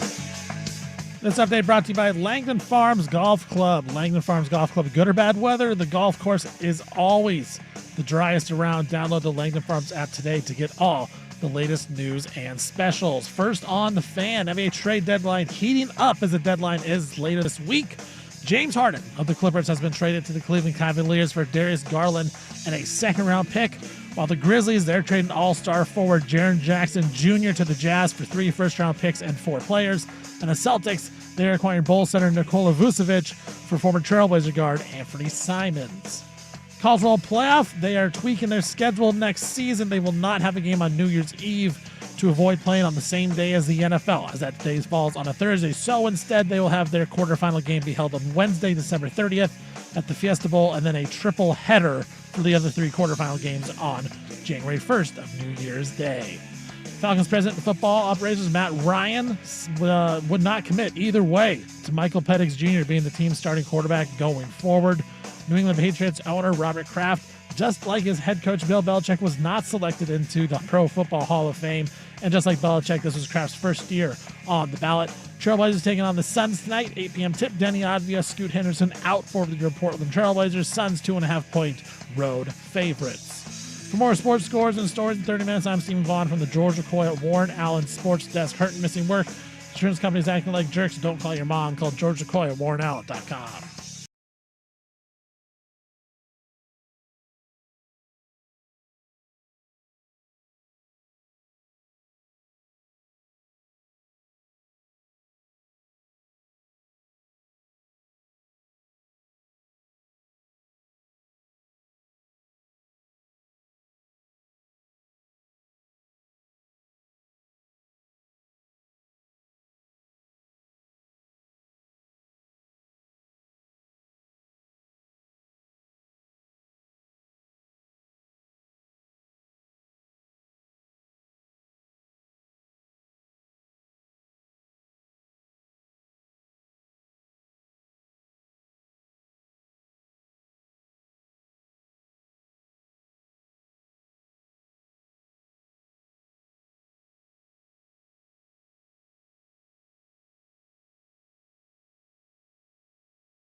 Welcome into the club.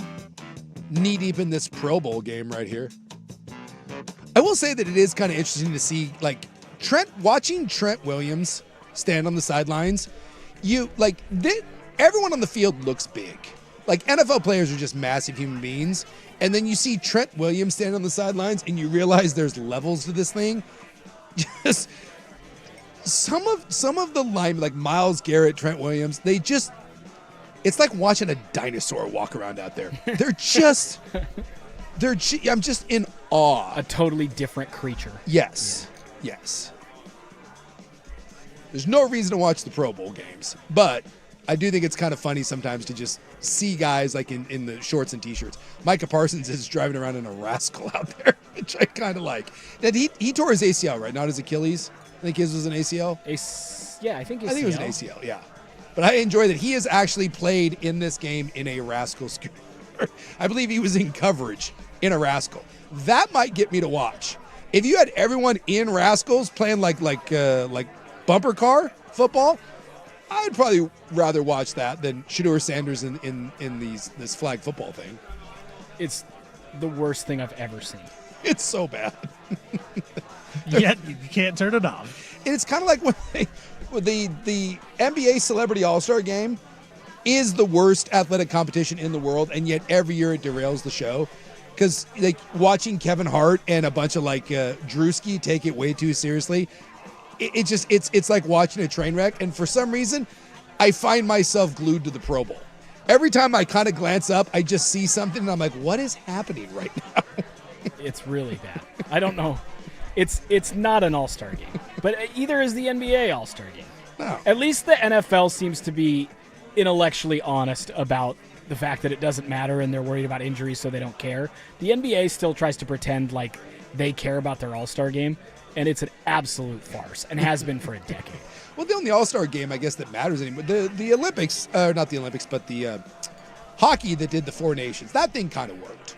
That was like people cared about that. Not only was that very cool, and I don't even like hockey, and hockey's fine, but I don't traditionally watch hockey. Not only did I think that was very cool, but there was a certain group of people, Souk being one of their leaders, who thought it was like one of the greatest sporting events. Yeah, it's pretty cool.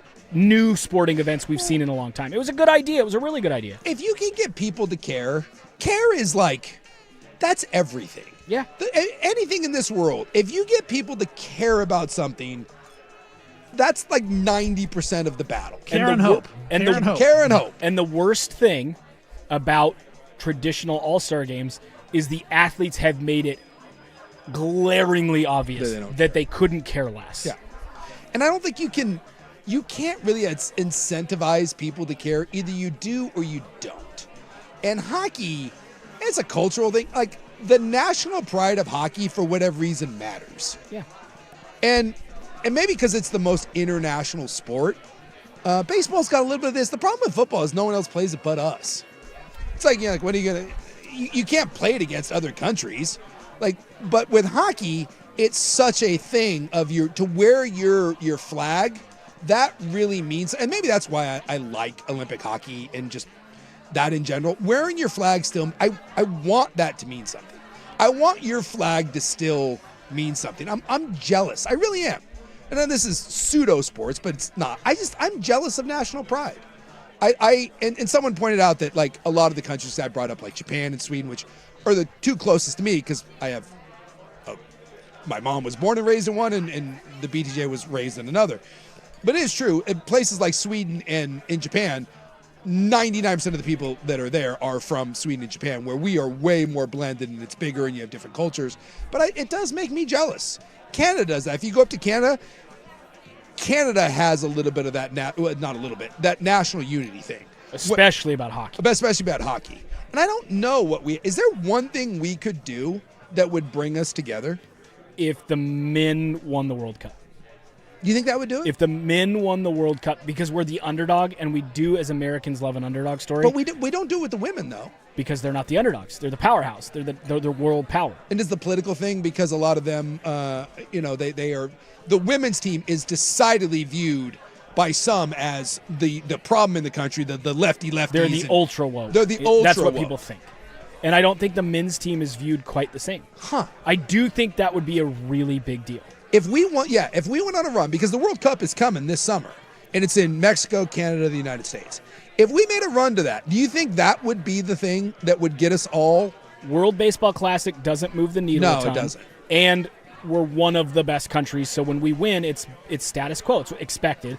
In American football, there are no other countries that can even compete. We don't care about basketball In basketball, anymore, really. we expect to win, and it's a national embarrassment when we don't. So the only thing, and it needs to be multiple weeks, because you need the buildup of Americans being like, we're all on board on this, right? Yes, we're all on board on this. People think American soccer is a joke. They make fun of American soccer. Yeah. So if you upset Germany, and then you upset England, and then you... Yeah, Argentina. Huh. Yeah. Is soccer that so many people in this country have made fun of for years and years, is soccer the one thing that could bring us together?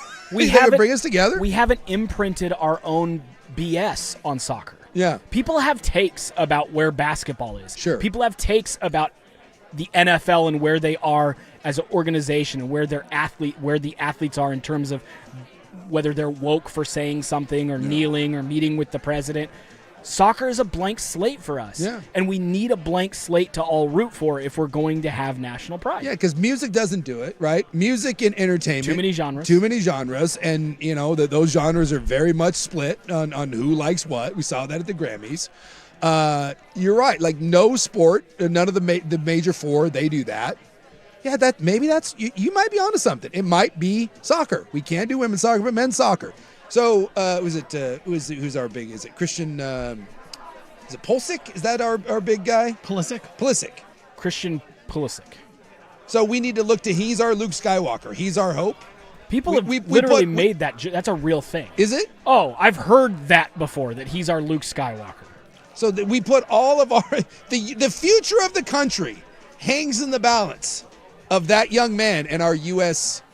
World Cup men's team. Alexi Lawless famously compares Christian Pulisic to Luke Skywalker. Huh. Yeah, it's a thing. That's like part of his whole Interesting. his whole storyline. Because I remember when the women were in the World Cup last time, and that's the one we lost. And that was the famous. I bought a Megan Rapinoe jersey. Oh. And yeah, I ordered it, and I got a XXL, and it was like a size medium. A size medium. I was like, I'm getting all on board. Like, we're going women's soccer, right? Let's go. And like half the country was celebrating when they lost. They were like, dumb bitches. Like, I was like, what are we doing? I was like, what? It's like the U.S. women's team, and we're like, good. Yeah. Yeah. There's like just a bunch of fruits over there. This is what they deserve. And it's like, oh my God, we can't even get behind that. We're the best in the world at something, and we can't even get behind it. What country would it be? Would it be Russia?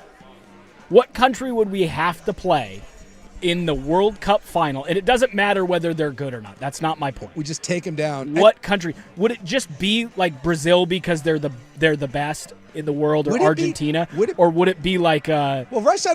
I don't think Russia can compete. I think they have to compete under like a. What, they're banned or something? I think they're banned. I think their athletes can compete. So but it's not Russia. Not Russia. I don't know. It wouldn't be England. I think they're too much allies even now. It wouldn't be Canada because they're not too much of an enemy. Who would it be that if America played them in the final, we could get the highest? America versus America. The blue states versus the red states. There it is. It would have to be. It would have to be like Argentina or something. Like right, like if we beat Messi in Argentina, we could like give them the bird. I seriously Germany. think If we want to go to that, we got to go back. It would be Messi. I think most sports fans know who Messi is, even if you don't watch soccer. Right? That was impromptu. I don't know what. I just was watching the Pro Bowl games, and I just was like, what can we? I just want something that we can all cheer for, right? I miss the days when you could actually like get together as one big group and be like, this is good. I know something. What? I know something. What? I think if a report came out that clearly showed that people on both sides of the aisle were involved in some sort of child sex trafficking, we all get together. I think we would all agree that all of those bad. people should be prosecuted. I think we could all agree on that. And Oh, darn it. Divided as war. so, Men's soccer? so close. Men's soccer is the one thing. The new home of the Timbers here at the Fans. The one thing that can bring us together. I'm all about it now. Let's go. USA. USA. All right, we come back. This home was going for what? And a guy went to the hospital with what in him? Those when we come back here on the Fan.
All right, I saw this, and if you work at a hospital, you work at an ER, you see all kinds of things.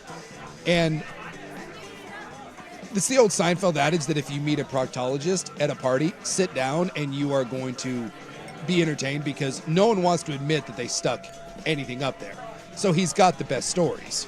And every year they do this where they like at the end of the year, they'll do like top 10 things that they found in TSA security, top 10 things that were removed from people in surgery. Happens all the time. I honestly don't know if I've ever seen this one, and I would be fascinated to know what led to this. So this comes to us from overseas. This comes to us from jolly old England.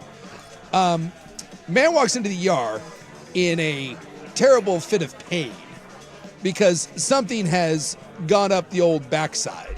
And so they're like, oh boy. So they take him into surgery, and they find an 8-inch long, 1-inch wide metal object that he has disappeared.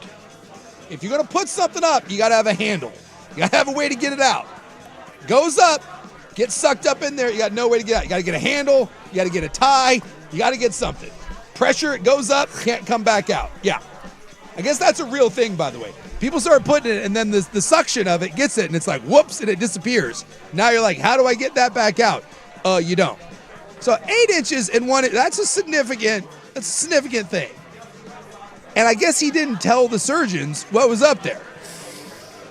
MRI machine? No. Okay, oh, thank God. No. Because it was metal. Right. It was metal. He gave him that much. Gave him that. Yeah, I got a piece of metal. Now, I would like to know if he was honest about it. It was like, or it was like, hey, 1,000,000 to 1 shot, doc. Because that's got to be pretty embarrassing at that point when you show up at the hospital and you're like, yeah, I got this thing up me. But at that point, you're behind the 8 ball. It was an artillery shell from 1918. Yeah. An artillery shell. An 8-inch long World War I artillery shell. First off, where do you get an artillery shell? Also, too, it was a live shell. It wasn't like the casing of an artillery shell. It was a real-life, fully functional World War I 1918 artillery shell. So do they have to call the bomb squad? Yes! Oh, no. Fearing a potential, quote, fire in the hole and hospital, medical personnel alerted the bomb squad, and they had to evacuate the facility. They had to evacuate the ER because my man had a live artillery round up his bum. They formed a security perimeter around the medical center as authorities investigated the explosive situation. Now, fortunately, the retro munition was also, this is where they say it's 8 inches wide and 1 inch long. So that's pretty skinny, right? Like an inch. Yeah, it's not real thick. It's not real thick. But the bomb disposal experts took the shell with the patient, who was a French national. He remained at the hospital seeking to recover, and they turned out that the shell, while it did have live munitions in it, I guess the triggering mechanism, like the primer on it, was defunct. So there was no threat, basically, of it going off. But my man, of all the things that you could cram up there, I just got to ask the question, why? Of all the things, why would you put an artillery shell up the keister? It's the risk of knowing maybe this thing goes off. You know what? Is that the excitement the behind thrill. it? There are things that are roughly that size that you can purchase. Yeah. You don't have to use an artillery shell. No, you would think that would... I'm going to say he's not the smartest guy. I'll start there. Secondly, what the heck? I'm at a loss for words. I don't know what you could possibly be thinking. I would also like to point out that later in the story, this is not the first time this has happened. With this man? No. Oh. So this happened in England. This guy was a French national. But in 2022, a hospital in France had to be evacuated because an 88-year-old man showed up with a World War I artillery shell lodged. And by the way, if you look up that story, they've got the x-ray of it. And by the way, 88! First off, shout out to the 88-year-old dude for still getting into some weird stuff. Like, you gotta give him a tip of the cap, dude. My man's 88 and he's still out there experimenting on things. Still living his weird. Still living his dream. Look at this thing. This is 88 years old, and that came out of it. You didn't have to show it to me post-removal. Yeah, by the way, that's not rust. No, I know. You showed me that post-removal. That's not great. Thanks for that. So 2 times in the last 4 years. What's going on over in Europe, by the way, that all these artillery shells are just laying around? They've had a few wars. I don't know if you know. So you just like go around and find like a 100-year-old, munition, and then you're like, That's a good one. I know what shape this is. Let's just lick it and stick it. Hey, Jason, did you get any good ones today? Let's trade. Are you going to take that home? Yeah. Do you know where you're going to put it? Are you going to put it on the mantle? Got a spot put just right for I got it. something picked out. Dude. Well, I told you, like, I'm fascinated at thought process. Not so much the end result, but look, you stuck something in your keister, whatever, it happens. It's your bodies, explore them, love yourself, whatever. Whatever you need to get by in this world. But the thought process behind stuff, I am fascinated with. And I'm not sure, the guy that's 34 that did it just like a week or two ago in England, I mean, that's 88 years old. You're 88. I have some respect for the 88-year-old. I have no respect for the 38-year-old. Like, the 88-year-old might not be able to drive anymore. It might be hard to go to a certain store that might sell an 8-inch long thing that can go up there. The 38-year-old has all the means in the world, seemingly, to get to a store that sells 8-inch long items. Yeah, it's not that hard. But if you're 88, tried everything. He might be in a retirement home, and they're like, he keeps sticking spoons up there, and then he's finally like, I'm out of stuff. All I've got left is my World War I shell. But this is how the fact that it's not the first time, like, it's happened before. You would think that that's the first time someone has stuck an artillery shell. And it makes you wonder, back in World War I, were people doing that, like out on the front lines? They're like, yeah, I'm out here. I'm in this trench for the last 2 years on my own. I got this artillery shell. And the fact that it's a live one, can't you find, maybe Steven's right, it's the thrill of it. You would think you would just find the shell. Like if you were going to do something with a bullet, wouldn't you want to make sure it's a bullet casing and not the actual bullet? We've all heard of Russian roulette.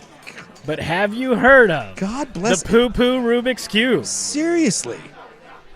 Not real sure about that. Out there getting loose. So just important safety measure.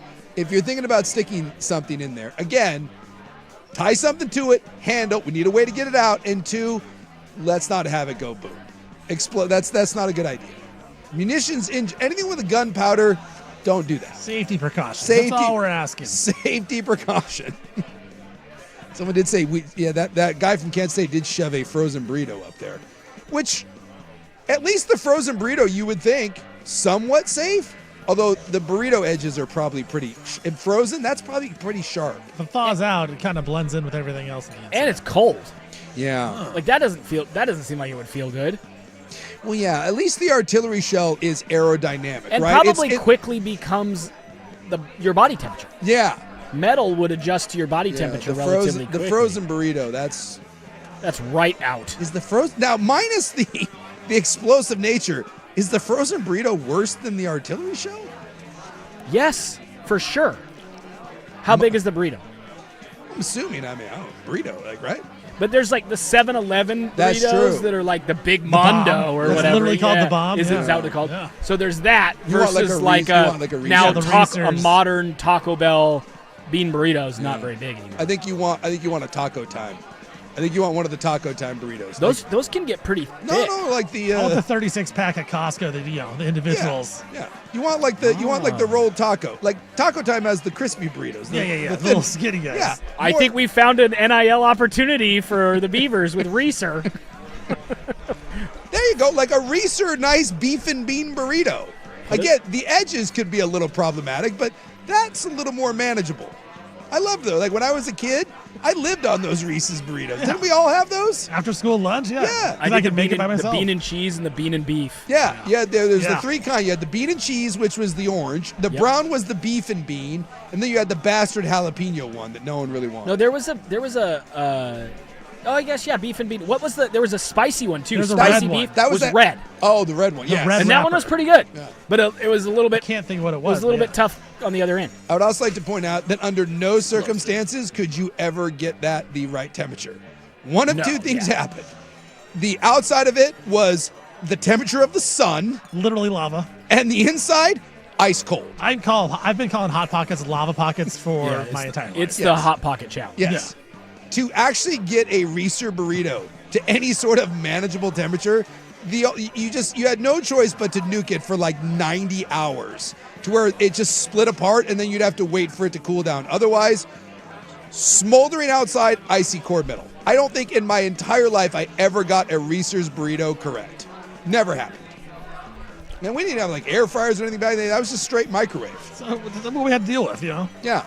Throw that bad boy in the middle. Like you'd have to split. They said You're like, right, because you had to have it split. If it wasn't split, you Yeah. knew it wasn't cooked on the inside. no. Yeah, I would. And then it was ruined. I would always cook it for a little bit to then break it in half, like a bean and cheese burrito. Put it back in, heat it for like 25 more seconds, and that was as close as you could get. Right. But you still had different ends, like the end versus the middle were different Yeah. temperatures. I'm not gonna lie. I kind of want a Reese's burrito right now. Till still get some the beef and bean one for our house Is every it now the and same again. thing? Like you just like Yeah, oh yeah, you same just deal, go- same they- deal, They still have those. same deal. I kind of want one. I think you're helping For Oregon what? State with every purchase. I'm on my own for dinner, and I don't know why this is my gal's out with my daughter. I kind of want to do The quartet, don't you? no because I want I was thinking you were gonna do 4 flavors. I want a beef and bean, but now that I'm thinking about like bastard childhood meals, I kind of want a Tostino's pizza. Oh, those Party yeah. pizzas. Yeah, party pizza. I kind of want to do a Reese's beef and bean, and then throw the combo, the 3-meat Totino's pizza. I kind I of can want to tell you, I've had a party pizza within the last 10 years. Not as good as what It's- we remember as kids. No, And the quality's also gone down even Literal from that. garbage, and I felt Yeah, horrible. you probably shouldn't do that. You also haven't been feeling great, so I'm not sure that's the best choice to refuel. Maybe like it you is, said, I'm though. going to go home and take some medicine and rest. By medicine, did you mean the 3 variety pack of Reese's frozen burritos and a Totino's party yeah, pizza? I'm fighting something off, and I feel like the best way to fight that off is with a party pizza and a beef and It'll bean. get a stuff gut out of full you. of nostalgia is what's It'll going to get cure stuff me. out of you. You'll be, Yeah, it'll flush the system. I have not had a Reese's burrito in 20 years, and I probably haven't had a party pizza in 15. So you say, Stephen, how recent? I feel like you're not being. You've had a party No, pizza within the last like 6 months, haven't you? It was yesterday. No, I'm just kidding. It was. I mean, it might have been like 8 years. We had one in our house in the last couple of years. Yeah. Because we have a son from college who came back with some stuff, went to the grocery store and Yeah. bought one of those, Party and he's like, pizza. "These are terrible. They're not good." I The remember- Reese's, the I was Reese's a Hungry burrito Man, are too. still pretty good. I remember the party pizza as the elite of the elite. Oh, elite. Like, if I had to think of, I'm going to noodle with this over the break. I know we're up against it. If I had to pick one just crappy horse bleat food that just spoke to my fat childhood, I think it would be a Totino's, a party pizza. Is that the ultimate crappy 80s food? Because I was too young for the Hot Pockets. I didn't get Hot Pockets. That came after the fact. Because my kids, I think they would say the Hot Pocket. I got to think about this. Well, the name party pizza is just rad too. Yeah, it's just, what are you going to give me? Like A you're party? in for a good time. I'll tell you, there's a good chance I'm getting a party pizza on my way home. I need a review. The club rolls on. Here's Stephen with an update.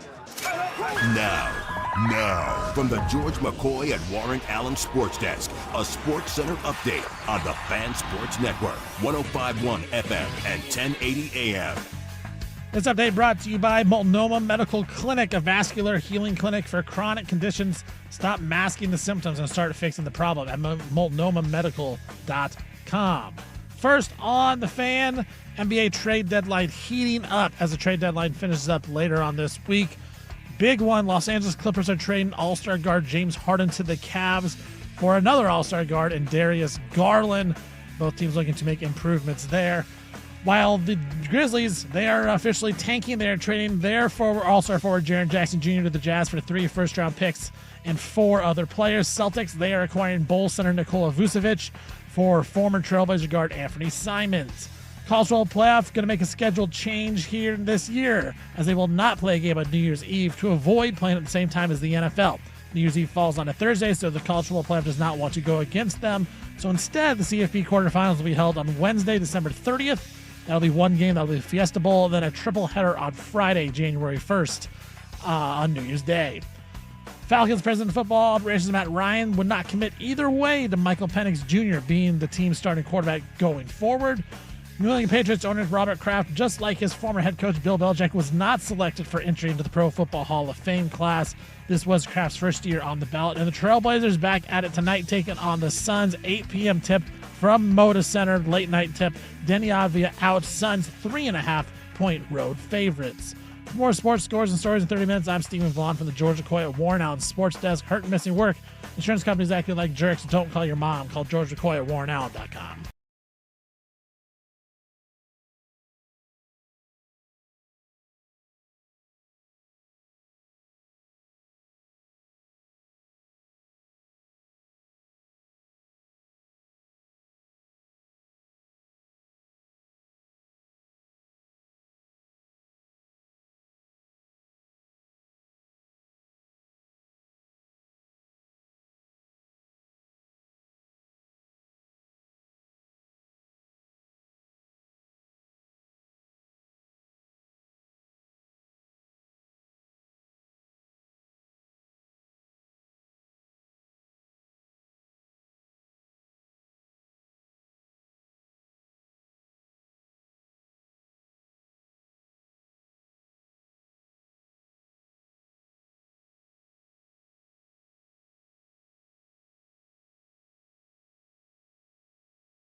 Some text rolling in. It says, my boys 15 and 18 will often swing by and grab some Totinos and make it a late night. I'm happy that that's still a thing.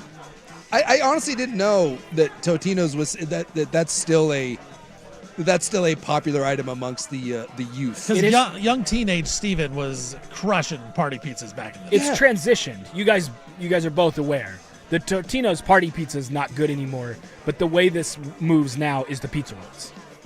The Totino's pizza rolls? Yeah, I still have. I've had the pizza rolls a time or two. That's but now. I prefer the party pizza to the pizza roll. Kids now the pizza rolls. Yeah. Jaden, before college, we always had a bag of those, and I Pizza didn't even roll? realize it was the same brand until I looked it up. I was like, oh yeah, that's the same brand. That used to be the go-to in the freezer for him is the pizza rolls. Someone's like, can I nominate Hamburger Helper as a great bastard food? I can't get on. Hamburger Helper's terrible. I ate it one time and got like some sort of food poisoning thing, and I've not had it since. I'm not in on a hamburger helper. The other one that I cannot abide in any shape or form is the like Hungry Man TV dinners. No. Those are terrible. My stepson, again in college, Does he eat the Hungry loves Man? those. He loves them. For a while there, when we were in high school, if he didn't want what we were having, he's like, "Can I just have some money and I'll go get a Hungry Man?" I'm like, "Are you serious? Those are disgusting." The only good time to get a Hungry Man is there's a great dive bar, the Slammer, over in on the east side, right over the river there. And in order to have a full bar in Portland, you have to have food. And so the Slammer serves Hungry Mans. Yeah. And that's funny. That's the only time that you should ever get a Hungry Man is if you happen to find yourself at the Slammer. You're drinking down some hams and you need a little sustenance. Maybe get yourself some Salisbury steak. I never, even when I was a kid, I did not approve of. If I got the Hungry Man, that was like a last resort sort of thing. That was a treat for us. It was like the banquet TV dinners, dude. We'd go to Winco. My mom would be like, oh, pick out a TV dinner. Yeah, let's go. Salisbury steak, baby. Oh, I'm going to go with a pizza today. Oh, let's go with turkey gravy. When my kids, I remember they were Dino Nuggies from like Costco. We still have those. You still have the Dino Nuggies? We have 7-year-olds. So Yeah. Yes. So my kids always they wanted the Dino Nuggies and they liked the Hot Pockets. I remember that. I would even I would microwave their Hot Pocket and then I would wrap it in tinfoil and I would send it for their lunch, as if somehow that was going to keep it warm for the next 4 hours. We do that. My son doesn't like the chicken nuggets at his school, and so my wife will make chicken nuggets every day in the air fryer. Yeah. Put them in like a little thermos and like capture them in there. Yeah. He says they're warm by the time it's still lunchtime. Really? Yeah. The thermos nuggies, huh? Yeah. I love the idea of your son opening a thermos and pouring out nuggets. Nuggets, babe. Well, you can never go wrong with chicken nuggies, right? Well, he says the ones at school are overcooked, so he can't eat those. Are they just rubbery? Probably. I don't know. Steven, does he ever bring any home for you to sample? Why He can't you have a needs full to. analysis? I here? need to because I'm like, dude, what? What's the school issue nuggets? here? How bad can they be? Oh, they could be pretty bad. But it's all pretty much. Yeah, I guess you're right. Well, school food in general, I don't know. Like nowadays, I think they farm out that to like at my kids' school. And again, it's been several years. They had like Taco Bell and like Subway and. Oh, they got cool options at my son's school. Elementary or junior high, high Well, school? I mean, I don't remember. Again, my kids are all in their 20s, but in high school they would have. Yeah, high school they do that. They farmed out they had like fast food restaurants. And yes. I don't know about elementary. I just remember like that being the trade. You had like the square pizza, Nacho Day was the thing. Yeah, still a day. Yeah, like mashed potatoes with the mystery gravy. They got some cool options though. Like they have like orange chicken and rice now, or like teriyaki chicken sometimes. Chicken and waffles. Like that's my son's favorite thing is their chicken and waffles. They Really? basically just put chicken nuggets like on a waffle with syrup.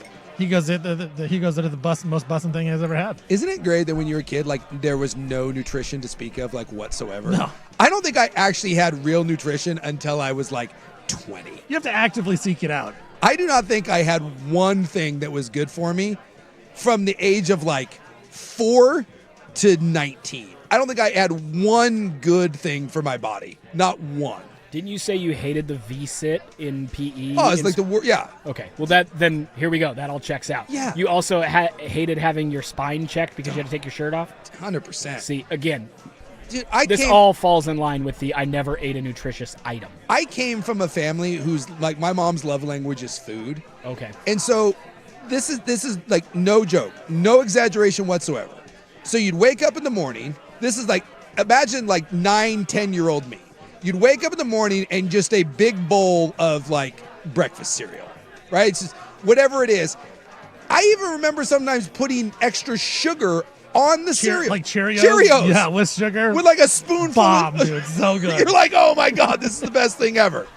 So that's how you started the day. And then you went to lunch. And whether it was a packed lunch or the school lunch, it was just nightmare fuel. Not a single piece of real food entered my body into that. I would come home from school like 2:30. My mom would either take me to McDonald's, like as an after school thing. And by the way, that McDonald's was usually like a double cheeseburger meal with a 9-piece nugget on the side. You want to supersize that? Yeah, of course. Why not? Standard order with the 64-ounce Coke. Or I would come home and my mom had gone to like Safeway that day and she would have deli food where there would be like chicken tendies and chimichangas from JoJo's. Yeah. And so I would eat that at 2:30 or 3. The old man, Robert Brown, would come home at 5:15. And you better believe when that man walked in the door at 5:15, it was dinner time. Big Bobby wasn't waiting around. 5:15 was dinner time. And that meant whatever my mom cooked. And it usually was like, again, you're having some ribs, you're having something. And so then I would eat that at like 5:15. And the amount of times, it'd be like 8:30, 9 o'clock, and old Bull would come waddling down the hallway and think to himself, why don't we just have a little late night snack? Let's deep fry some shrimp. Because what better to go to bed than some shrimp and cocktail sauce? That was an average day of eating for 10-year-old me. If I had half of that today, I would go and throw up, take a dump, and pass out. And for 10-year-old me, I was like, that's just my day. I don't think I was hungry. Not one time did hunger enter my body for 10 years. And I was just in a constant state of feeding. It's just what it was. Me and Coach Vaughn were talking about how the mashed potatoes and gravy, the chicken gravy at school lunches were by far the best thing of all time. Yeah. Like that was the day everyone didn't bring home. No. They didn't bring home lunch. It was school lunch all day. We all excited about it. I can still taste it to this day. Loved it. What? It don't sounds remember that? terrible, but the Yeah. chicken gravy, mashed potatoes. Chicken gravy. I think Yes, I've had this. it was a perfectly round scoop of Perfect. mashed potatoes that wasn't real mashed No. potatoes. with a dent in it. Yeah, and then on top of it, it was just flooded. flooded with this weird color gravy that doesn't exist in any other color palette other than gravy, and then chunks of chicken. Whatever it Oh, was I did so have- it I was think I so had good. it. If that was before, I would eat Maybe. a plate of it, and I'm not saying like I would eat an entire platter of that right now if you put it in front Coach of me. Vaughn's looked it up online, like how to make old school chicken gravies, like school lunch, and we've tried to replicate it. My move was chili Fritos. I yeah. loved chili Fritos. So good. Well, now that we're all done being fat, we're gonna go home and be fatter. We wrap it up next here on The Fan.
Nothing makes people more uncomfortable than the presence of a officer of the law.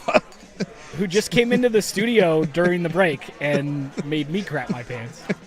There's the look on Nemec's face, especially when it's a large officer of the law.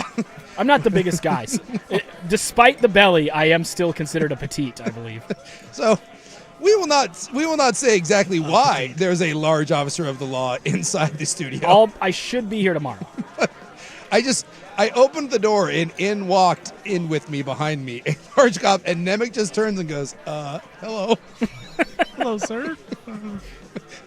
And then all of a sudden he appeared and Steven's just looking at him like, I thought I said something on the air or something. I'm like, There is nothing that makes people more uncomfortable than the presence of a cop that you did not call. Right. Now, if you call a cop, there's no better feeling than when you're like, oh my God, I called them and here he is, you're safe.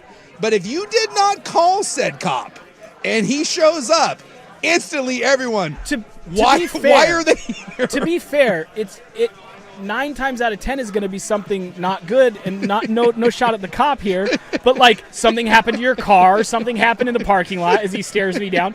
Like what you say here. Or something happened to a loved one and they're telling you in person. Like it's not good. It's usually not good. The bearer of bad news. When you win the lottery, a police officer doesn't drop off your money. Let's put it that way. I'll just say that look on your face is that warm. It warmed my heart. Followed by hello. I like how I said just to Steven, he says he's here for Steven. He thought I was Steven, and Steven goes, I'm not Steven. what?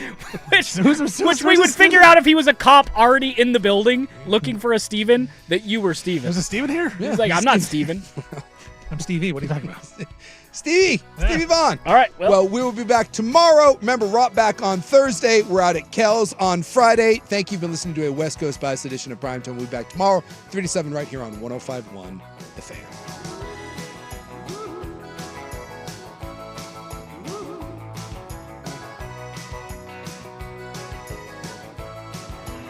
Friendships of Spain.